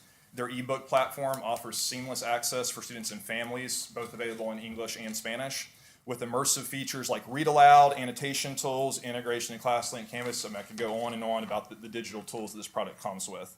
On top of that, it also comes with a collection of formative, summative, and performance-based assessments that are already built out for our teachers, and again, aligned with what they should be teaching. They have scaffolded, differentiated activities aligned with the Science of Reading initiative. They have career connections and instructional components supporting both Virginia's profile of a graduate and the 5 Cs, which is also very well aligned with our vision of deeper learning, as well as opportunity-ready skills. And then finally, they have study guides and family newsletters for each unit for both English and Spanish. So here's what the committee is requesting tonight.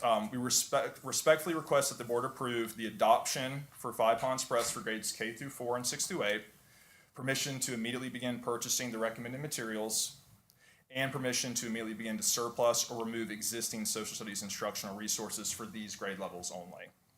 This recommendation reflects our commitment to academic rigor, accessibility, and instructional continuity for all students in Roanoke County Public Schools. Thank you for your continued support of high-quality instruction and standards-aligned learning. At this point, are there any questions regarding this adoption request? I don't think so. You're good. Do we have a motion to approve the I'd like to adoption? make a motion to approve the social studies instructional resource adoption as presented by Mr. Martin. I'll second. Any discussion? Madam Clerk? Mr. Greenway, Yes, ma'am. Mr. Linden. Yes, ma'am. Ms. Fachani. Yes, ma'am. Mr. Hudson. Yes, ma'am. Ms. Clemens. Yes, ma'am. Thank Thank you you. very much. Item 9.02, request for approval of math instructional resource adoption. Ms. Sarah Bear. Good evening, Madam Chair, members of the board, and Dr. Nicely. Tonight, I respectfully request your approval of the instructional resource adoption recommendations for mathematics K through 12. This adoption supports full implementation of Virginia's 2023 mathematics standards of learning, which are already in effect across the state. This school year marks our first year under the revised mathematics standards. Originally, a crosswalk year was planned to help divisions transition. However, with the state's timeline shifting, we entered full implementation without fully aligned instructional materials. And to ensure that our teachers and students have what they need to succeed under the new standards, we must adopt resources that are aligned, comprehensive, and instructionally sound. So the process began in February of 2025. We formed committees that were targeted for K-5, 6, 8, Algebra 1, Geometry, Algebra 2, Pre-Calc, Calculus, and Statistics. Each committee included teachers along with school administrators and parent representatives. We used standardized rubrics. Committees initially screened multiple products, selecting 2 finalists per level. And then these 2 finalists received formal publisher presentations, followed by in-depth evaluations across the 5 categories: intent, content, methodology, assessment, and technology. So our recommendations after our rigorous evaluation process, they recommend for K-5, KIDM, 6, 8, and Algebra, Geometry, and Algebra 2, Math Space, Pre-Calculus with Limits by Ron Larson, Calculus for the AP course by Michael Sullivan, and the Practice of Statistics for AP, 7th edition, Why are these resources at the elementary level? The committees felt that they were strongly aligned with the 2023 Math SOLs, built-in developmental progressions for our students, emphasis on manipulatives and hands-on learning experiences, fully integrated digital tools, and the universal design for learning principles were throughout KIDM. For 6, 8, and Algebra, Geometry, and Algebra 2, Math Space has been selected because it has very distinct and clear learning objectives and structured lesson frameworks, real-time feedback, effective digital integration, and it was specifically, this company, built for Virginia SOLs, and it was not adapted from Common Core. Pre-calculus and our calculus and statistic courses, we have strong Canvas LMS integration. We have multiple problem-solving approaches are evident in all 3. We have real-world relevance and structured design for our students. In addition, we have video and teaching supports, not only for teachers, but also our students built in their online platforms. We also have advanced ebook and video features, and especially strong alignment to the AP exam structure. Tonight, I respectfully request that the board approve the adoption of mathematics instructional resources as recommended for grades K through 12, permission to begin purchasing the approved materials, and permission to surplus or remove existing resources in these areas. These recommendations reflect our commitment to academic excellence, equity, and aligned instruction for every learner in Roanoke County Public Schools. Thank you for your continued support, and I'm happy to answer any questions that you may have. I'll make the motion to approve the math instructional resource adoption by Ms. Bayer as presented. Second. Any discussion? Madam Clerk? Mr. Greenway, Yes, ma'am. Mr. London, Yes, ma'am. Ms. Fachani, Yes, ma'am. Mr. Hudson. Yes, ma'am. Ms. Clemens. Yes, ma'am. Thank you. Item 9.03, 2025-2026 RCPS Pay Plan Revision, Mr. Jim Bradshaw. Good evening, Madam Chair, board members, Dr. Nicely. Tonight I request permission for approval of the new pay plan, which has been revised to reflect the 3% increase for all steps and grades throughout the entire plan.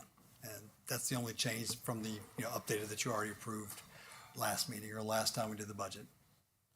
Do we have a motion? I'll make the motion. Second. Any discussion? Yes. Is our other part of that, is that That's not included in the that'll pay be plan, Susan. Mr. Greenway. so that'll be Susan? Okay. Sir. All right. Thank you. All right, are we good? Madam Clerk? Mr. Greenway, Yes, ma'am. Mr. London, Yes, ma'am. Ms. Fachani. Yes, ma'am. Mr. Hudson. Yes, ma'am. Ms. Clemens. Yes, ma'am.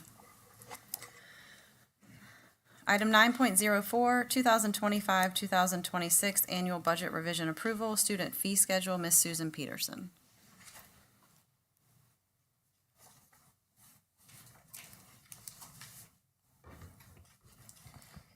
Good evening, Madam Chair, members of the board. In accordance with state law, school divisions are required to adopt a student fee schedule and make it publicly available on the website. We have aligned this requirement with our annual budgeting process as the two are closely related. During the March 20th school board meeting, you approved the 2025-2026 student fee schedule and related policy changes. At the time, we anticipated that the General Assembly would enact legislation eliminating dual enrollment tuition charges for all students. Based on that expectation, we removed dual enrollment fees from the schedule at the time. However, this did not come to full fruition, and certain dual enrollment courses will still retain a fee that is passed through to the student. And as a result, we are updating our student fee schedule to add back the $43 per credit hour maximum for dual enrollment courses to the student fee schedule, and all of the changes for the policies are included.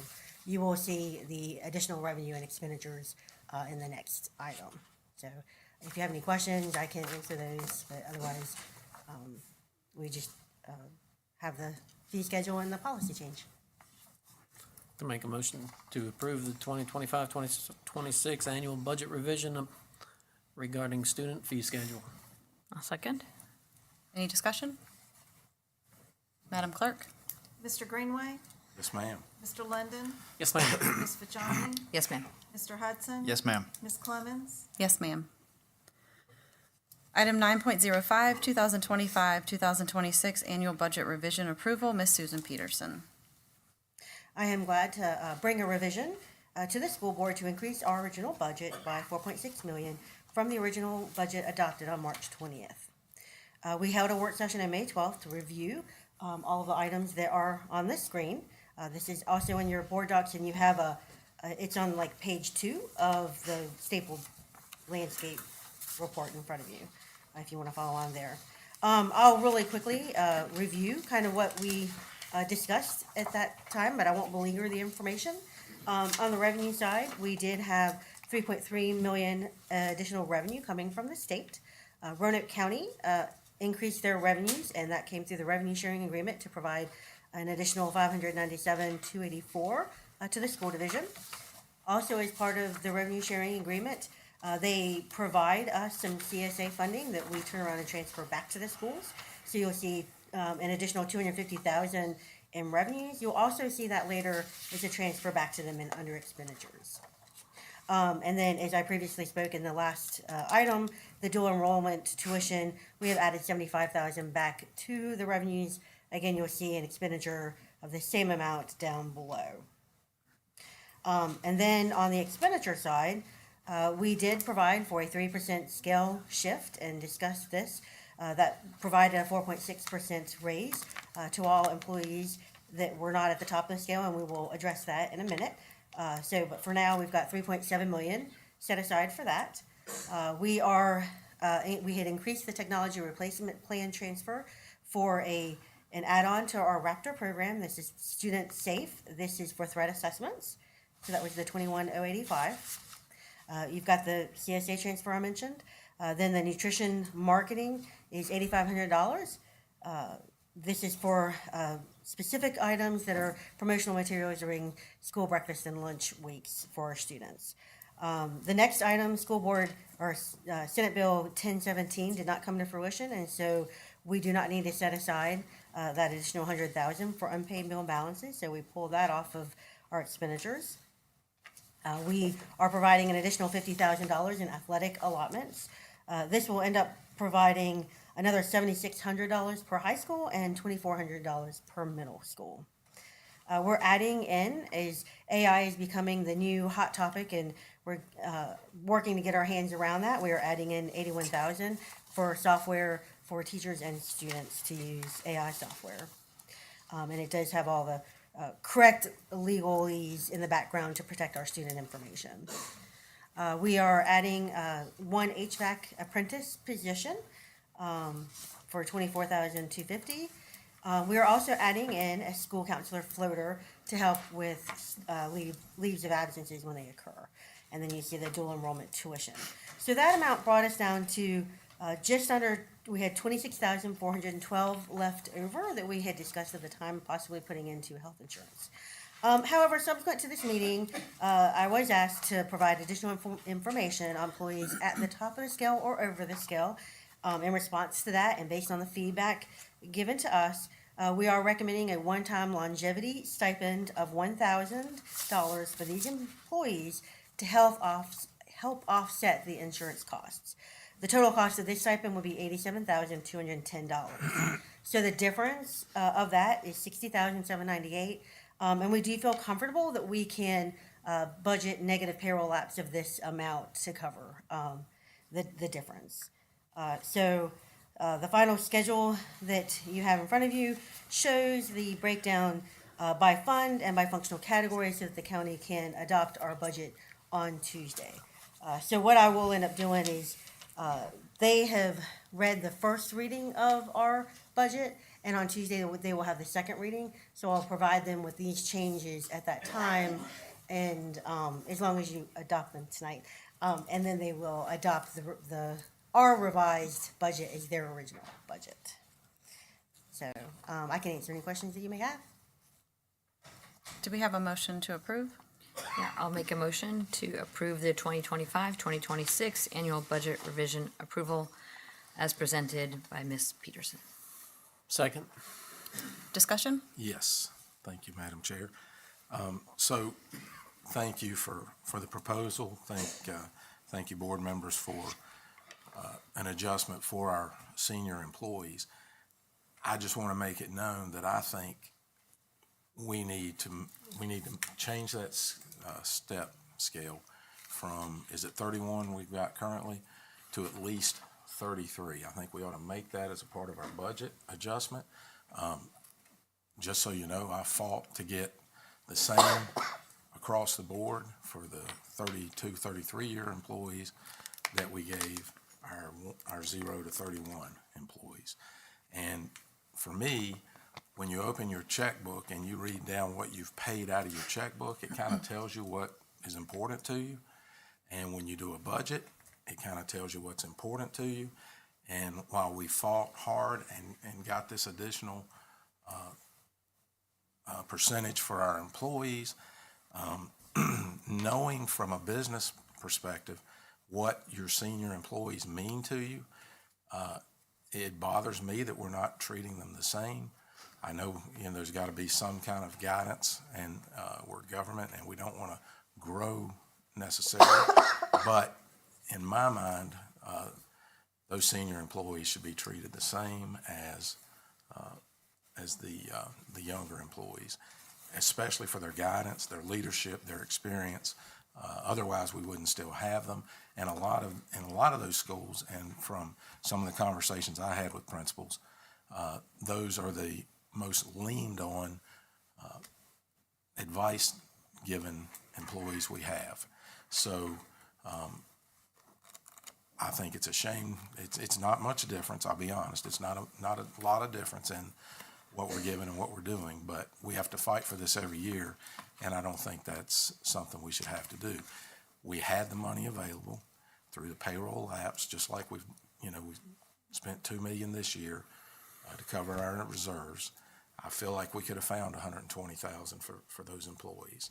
So some didn't agree with me, and so we didn't get it done exactly the way I felt we should have and the way we should treat our employees, especially those senior ones. And let me say one more thing.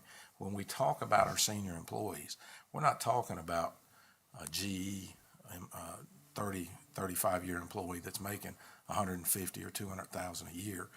We're talking about school employees that go from $40,000 and maybe they're at $75,000 30 years later. So I hope the intent, and I believe that a piece of it is an intent that we bring in younger employees and that we have some cost savings there.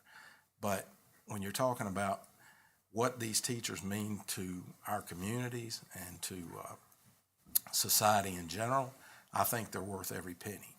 And so for me, I would like to see us do the same thing we did for our other staff members. But I am happy we got to the 1,000.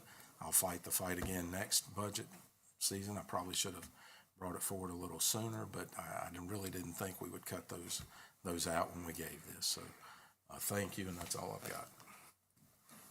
Anyone else?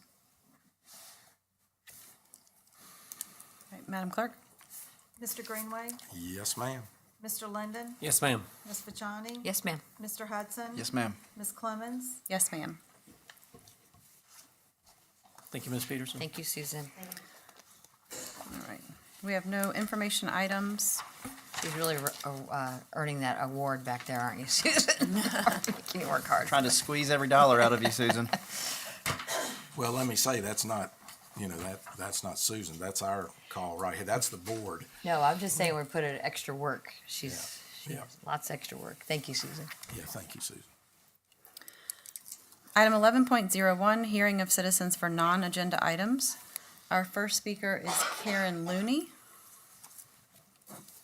During this portion of the meeting, citizens are invited to address the board on matters of public concern and exercise of their First Amendment rights. In the interest of time, speakers must be either parents, employees, students, or citizens of Roanoke County. We ask speakers to be respectful and civil in their comments, observing due respect of the dignity and privacy of others who may be affected by public comments. Speakers should be aware that they may be held legally responsible if they make statements that violate the legal rights of others, for example, if statements are made that are defamatory or threatening. Complaints about specific school personnel should be addressed outside of the meeting to the appropriate school administration, who will address those concerns as appropriate through existing complaint procedures. Comments likely to disrupt the board's work or prompt a breach of the peace are prohibited, and the speaker will be called out of order by the board chair. Speakers must address the board chair rather than individual board members. Speakers have 3 minutes to make their comments and will be signaled by the yellow light and an audible tone on the podium. When the light turns yellow and you hear the first tone, please wrap up your comments and finish before the red light and the second tone. Please be aware that board members listen to comments but do not respond. Welcome, Ms. Looney. Thank you. Board members, Dr. Nicely, and Roanoke County staff, I'm here tonight to give you a long overdue thank you and shout outs to so many people. My name is Karen Looney and I'm a Roanoke County teacher. I'm a parent of 2 Roanoke County graduates. My son, as you may know, was Eric Russ. It was just over a year ago that he unexpectedly passed away from his complications from his heart defects. I wanted to say thank you, school board, for listening to him and reaching out to him for additional conversations. It meant the world to him that he was heard, and it meant the world to me to see the excitement on his face. And thank you for allowing him to grow as a speaker. To Dr. Nicely and other central office staff, thank you for reaching out and acknowledging Eric's father and I during those tough days. To my Cave Spring family, thank you for all the support then and all the support that continues to help me get through each day. I'm honored to say that I work with loving friends that are also my family. Additional thanks to my former principal, Mrs. Poff, and my current principal, Mrs. Alanis, who have taken care of things and supported me, as well as my third grade team. I could not do any of this without them. And one of Eric's last meetings that Eric spoke at, he closed with the saying that each day I go home thinking what I can do to make things better. I do my best to keep that legacy going, whether I agree or disagree with the issues or whether I think of where we can compromise. No one gets their way 100%, but the common ground and where I can make things better for as many people as possible. And I ask for all the people that remember Eric and his energy and his spirit. And I challenge everyone to think beyond their own needs and try to make things better for as many people as possible. Thank you. Thank you.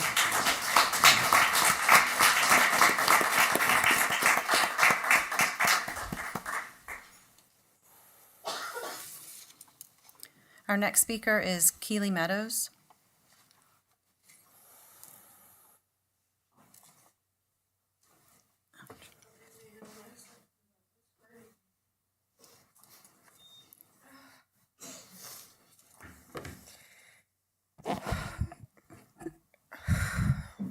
My name is Keely Meadows, and I thank you for listening. 282. 282 is the amount of times between 2017 and now that I've cut my wrist. And I'm not counting the other parts of my body. Most of these scars are due to bullying. What I'm here to talk about today, I'm not here to reread everyone else's speech from last meeting about how much of a loss our community, specifically the Hollins community, has felt. I'm not here to reread how beautiful and spirited and kind and wonderful Autumn Bushman is. I'm here to talk about the impact of bullying. In elementary school, I was told I was weird for what I wore. I changed my clothes to fit in. In August of 2024, I was told that I was a bad person for saying no, and then I was raped. To make it short, bullying primed me to accept things that I wouldn't have otherwise accepted in order to fit in with the others around me. Bullying also comes in many forms, including ignoring those you serve, which is what you do by shutting your constituents down. I've talked to you for years, you never listened. I've spoken to you consecutively, meeting after meeting, but you never changed policy. And PSA to the community, a previous school board member, the one who curated our current anti-bullying policies, has spoken at Autumn Bushman's memorial events and has been extremely hypocritical considering he curated the policies that killed her. His name is Tom McCracken. Please do some self-reflection. Look at the scars on my wrist, the majority from bullying in your schools. You need to see the scars and the pain, feel the grief of genocide, and hear the pain in a grieving mother's voice. And don't call it disruptive and police on the grieving mother. To be a true representative of our schools, reflect on the policies in place. It is blindingly obvious that they don't work. Please change.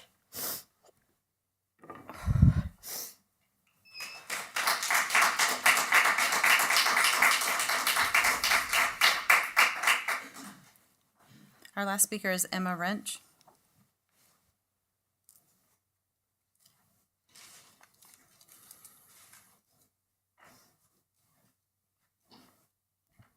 Hi. I wrote it out this time. To the board, as seen in the almost 2 months since our last meeting, nothing has been done or changed. To your misfortune, we are not giving up. We will continue to fight. The countless children who are consistently being let down by you deserve to be fought for. You may think I am a naive, immature, unlearned 17-year-old. However, whatever your privilege leads you to believe about me is wrong. I will continue to fight for change. Right now, I'm doing that by making our voices heard. You are employed by the people for the people. I know nothing about you as people, but I do know about you as a board that claims to advocate for children, their education, and their future. As the people you serve, we want you to take us seriously. We ask that you implement stricter, zero-tolerance policies against bullying. Yes, we know you've already claimed to be zero tolerance. However, it's obvious that it's more of a 100% tolerance. As stated in your policy, safety, physical comfort, and appearance also are vital environmental components. May I ask where this has been implemented? In 3.16 section of policy, it's stated that it shall be a violation of this policy for any school personnel, in parentheses, bystanders, to tolerate or participate in harassment/bullying as defined by Roanoke County Public Schools. From firsthand experience, you have many violators of this policy employed. We want something done and will not stop until something is done. We shouldn't have to lay out your jobs for you. Make your children respect authority, adhere to consequences, and listen to your people. In section 7.11, a level 5 offense of student conduct is instructed to be met with 10 days of OSS and a recommendation of expulsion. Code violations shall result in suspension between 11 and 45 days. The only time I've heard of someone facing this was due to drug use. In case it wasn't obvious, bullying kills kids as well. You all need to take responsibility when it comes to school environments. Your use of social emotional learning, also known as SEL, isn't going to do anything by coddling the wrongdoers.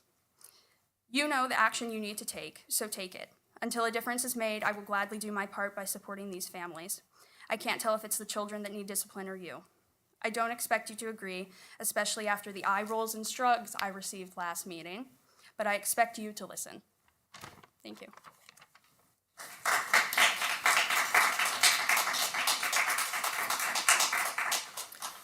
Item 12.01, report by Roanoke County School Superintendent, Dr. Ken Nicely.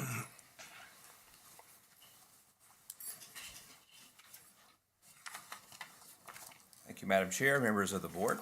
Well, this is always one of my favorite board meetings of the year because as the school year comes to a close, there are so many students, staff members, and schools to celebrate.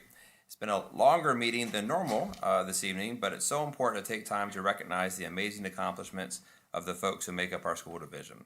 What's especially encouraging is the wide variety of achievements represented: state championships in athletics, debate, CTE, music, to recognitions of student and staff leadership. Congratulations to everyone recognized, and thank you to the board for allowing us to take time to do that this evening. I want to again commend Susan Peterson for winning the Cardinal Award, the highest recognition given to student business officers in Virginia. She's truly an asset to our school division. We appreciate her expertise and the many hours of hard work she puts into leading our finances. Thank you to the school board for recognizing the dedication and value of our employees by prioritizing salary increases with the additional state and local funds we received. For the past 2 years, teachers and other employees have received an average of 6% or more, and this year, thanks to the actions of this board, significant increases will again be in place. This has also been the first year that the school division has implemented a first in Virginia PTO plan, similar to programs common in private industry. This program provides better planning for absences to protect instructional time and incentivizes teachers and other staff members with end-of-year PTO payouts rather than having to wait until they retire. Even though we've experienced increased healthcare costs and resulting added pressures to our health reserves, you've been taking prudent steps to shore up the reserves for next year and expanded the health insurance options available to employees, including a first-ever HSA option with a $0 premium for individual employees. These efforts help us to remain competitive with neighboring school divisions and recruit and retain excellent teachers and staff. So I want to thank the board for all of these efforts. Next week, of course, is the highlight of our year when we take part in commencement exercises for our 5 RCPS high schools. We congratulate all the seniors graduating and the families and school staff who have worked hard to make it possible. I also want to congratulate and recognize our first official cohort of Opportunity Ready graduates who have successfully defended their skills portfolio and earned their first Opportunity Ready graduate diploma seals and honor cords. I want to thank Mr. Riley for leading those efforts. Last day of school, of course, is next Thursday, and we want to thank all of our students, teachers, and staff for their hard work this year, and wish them, of course, a great summer vacation. Thank you. Thank you. Item 13.01, reports and inquiries of board members. Mr. Greenway, would you like to go first? Sure. Thank you. So, yeah, this is kind of an exciting time because we're coming down to the last few minutes of the year, just like a football or baseball or basketball game. We're running out of time. But it's just hard to believe that every year you get to this point and you think, where did time go? We've had a lot of stuff going on through the last month since our last meeting. We had the opportunity to walk the CTE facility, some pictures that need to be put out there. I don't know if I haven't shared any, but man, it's phenomenal what that facility is going to mean to Roanoke County and how far along it's came in the last probably 30, 45 days. It's amazing. If you get a chance to go out there, it's a beautiful sight. Again, had the opportunity to interact with the SAC at William Byrd with our set of students, and there's good discussions and things that we can do to improve some of the daily experience and overall achievements that go into our school year. So look forward to seeing if we can continue to implement them. You'll have to come back, Nathan, and see if we've improved a few of those functions.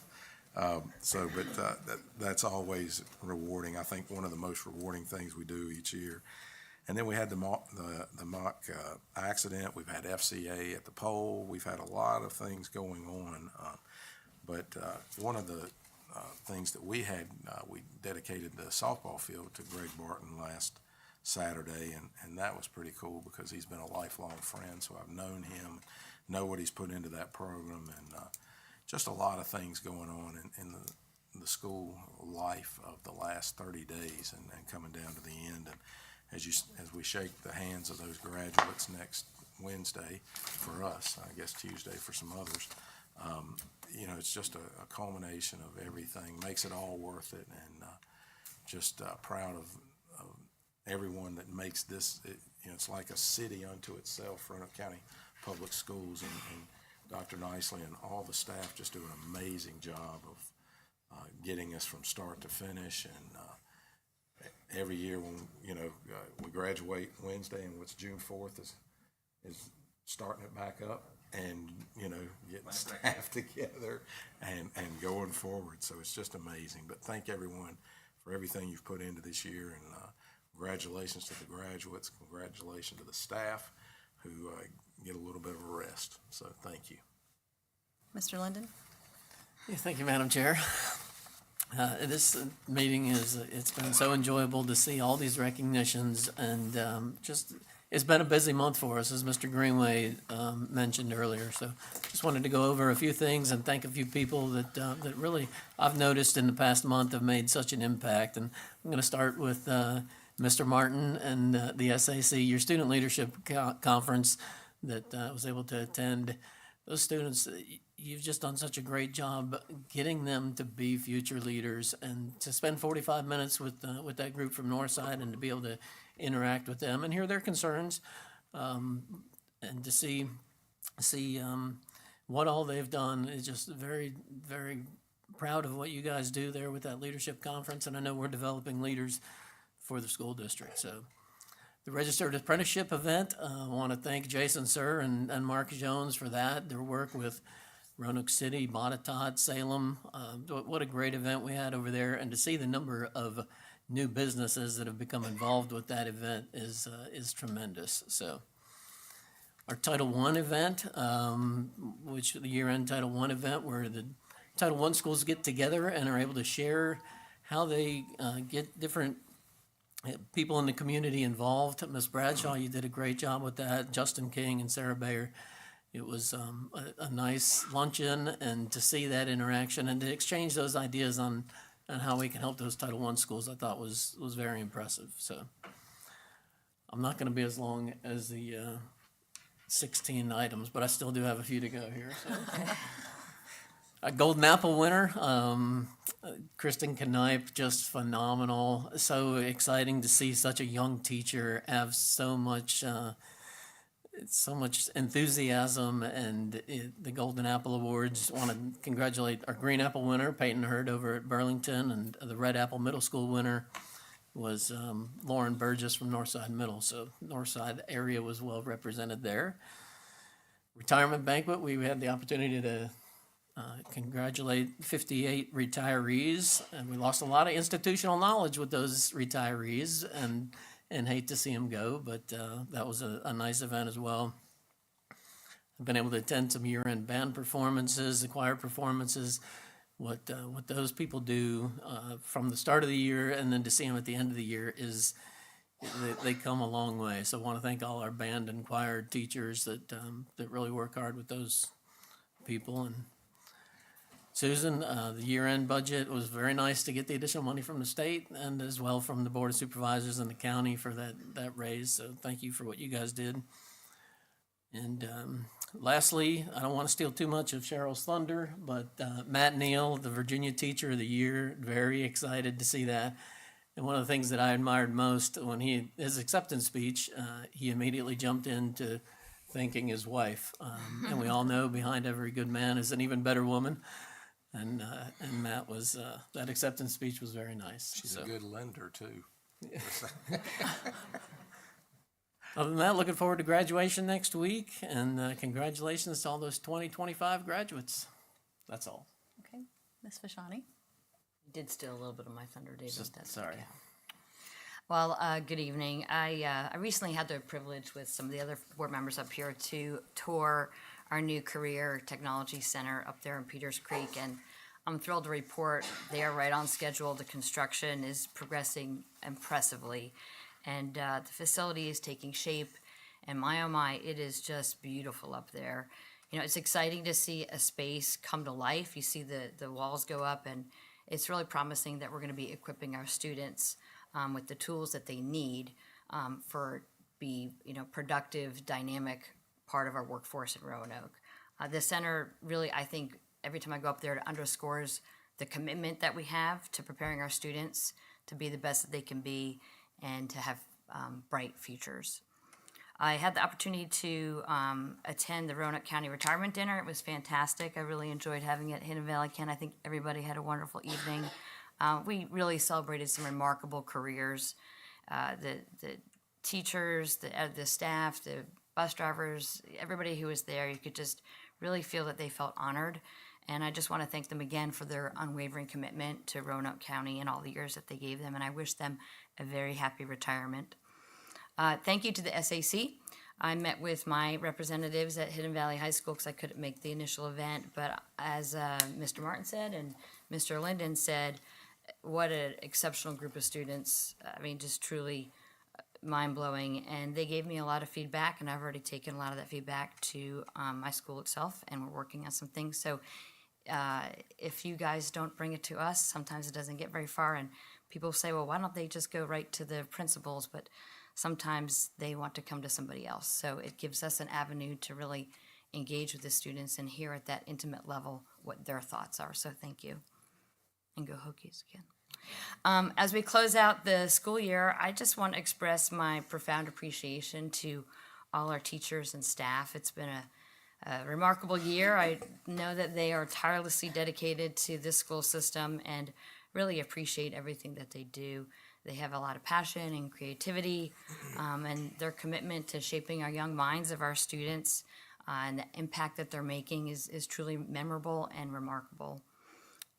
They're here to help our students grow and learn and succeed, and as evidenced by tonight, that has been a wonderful, wonderful task that they've put forth and have accomplished. The registered apprenticeship, as David mentioned, was fantastic. We had a great weather. And watching all our students get up there on the dugout and come across, I do want to make one suggestion, Ken, I forgot to tell you.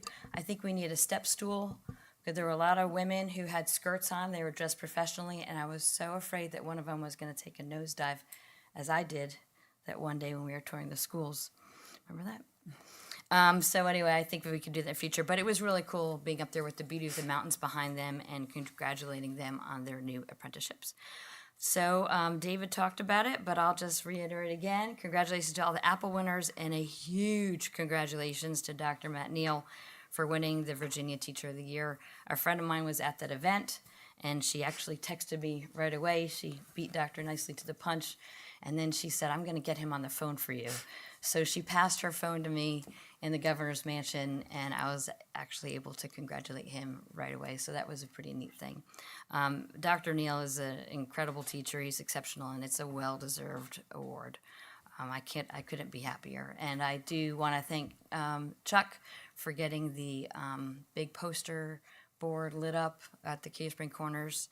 It's a big award, the recognition of him, and I think that looks really great. Shows and showcases our schools and how great we are, and especially our amazing teachers. So lastly, 2 more things. I want to congratulate all our new hires. We have a great crew, and I want to thank Jim Bradshaw for everything you do. I know that's a lot of work, all those interviews and pulling out the nitty-gritty to make sure you got the best and the brightest, and every single time you amaze us. So thank you for everything. And congratulations, folks. You picked a great place to live and to work, and we're grateful to have you. Congratulations to our graduates. I will see you on graduation day, and until then, have a wonderful summer. Thank you. Mr. Hudson?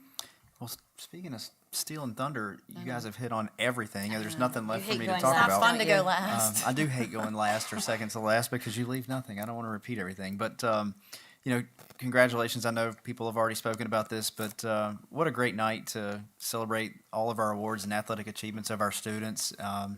Really excited to attend graduation next week. 2 of the things that are really my favorite about this exciting times is to go to retiree celebration. Actually, this time around, I sat with a table of ladies that I had never met before and talk about a wild table. It was awesome. So it was a lot of fun. I think it was Cave Spring ladies, and they were awesome. It was a lot of fun. But really looking forward to shaking every hand at Northside and Glenver as they come across the stage, and excited for all of our scholarship winners as well. We had one at Glenver that was spoken earlier that had gotten over $30,000. That's just amazing to me. And also welcome to our new administrative staff. Like Cheryl had mentioned, there's a lot of change, especially on my side in Glenver.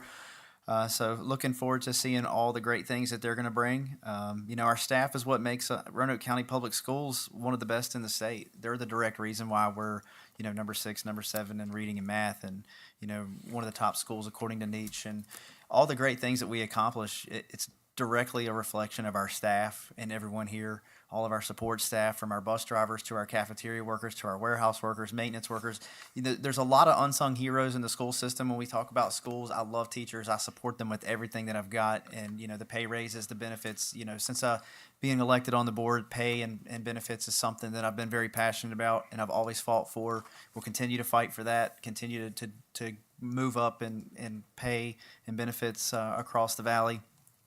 But our staff are what really makes us great. I hope they have a great summer. Just want to say thank you to them and have a good night. I had the opportunity to see Lauren Sisler's presentation based on her book Shatterproof at Cave Spring High School. Lauren is from our area, and she's also a successful ESPN personality. She does have a sad personal story, but it's also one of resilience.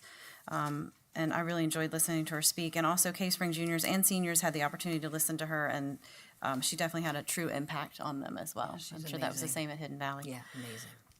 Also, just want to mention the Student Advisory Council that sponsors the Leadership Conference. I also had a great time. I got to speak with both Cave Spring and Hidden Valley students that day. It's nice to hear from them about the things that their schools are doing that are pretty awesome, and then also hear their concerns. So it was nice to speak to both of them and also hear kind of the differences between what Cave Spring is doing and what Hidden Valley is doing. Interesting to hear them talk about it. As everyone's mentioned, this time of year is full of celebrations. The retirement dinner is one of my favorite events. It's incredible, the years of service. I want to give a shout out to Liz Strawn. She is the PE teacher at Cave Spring Elementary School, and she had the most service with 44 years of service, which is incredible. So it's a little sad when they're leaving, but we wish them the best in this next chapter. Also, just to shout out some of, as been mentioned, the Golden Apple finalists. A special shout out to our Cave Spring finalists. There's Cameron Paw from Cave Spring Elementary, Dana Harrison is at Clearbrook, Nyoka Silva Darius from Cave Spring Elementary School, Cameron Huffman from Cave Spring Middle School, and of course, our teacher of the year's Kristen Knipe, as you mentioned. And Dr. Nicely and I had a chance to go visit her in her classroom, which was really fun, and surprise her with flowers. It's apparent why she was the winner. She really just engages with her students. It was a marketing class. And you can tell that the students are super involved in the discussion and they really enjoy her. And so it was nice to see her. And she is she's getting ready, she's got a lot of things happening. She's getting ready to get married, all sorts of things happening, but she's awesome. She has a new car. She has a new car, is that what you said? Yeah, Didn't that's she true. wasn't it a car for a year? Yeah, Yeah, that is true. It's impressive. Also, just congratulations to Matt Neal. I know everyone has mentioned that for Teacher of the Year. Virginia Teacher of the Year. He just comes across with such graciousness and humbleness, and he's just, when you talk to him, he just says that he's excited to represent Roanoke County Schools. So shout out to him. I think, as we've mentioned here with those that are retiring and our Golden Apple winners, everyone who is part of our school system contributes in some way. I don't think that you go into the profession of teaching and counseling without the love of education and the love of students. So everyone just contributes to the betterment of our schools, and I just want to acknowledge all of the work that they do. I chose to serve on this board because I believe in the power of education, and I believe and doing everything that we can for our children. So I will continue to work hard for our students and our staff. And as everyone mentioned, we do have graduation coming up next week. It's going to be a little bittersweet for me because I will be up there and watching my own son graduate. So that will be exciting and sad at the same time. So I hope everyone has a good last few days of the year, the school year, and I hope you all have a wonderful summer. And if there's nothing else, meeting adjourned.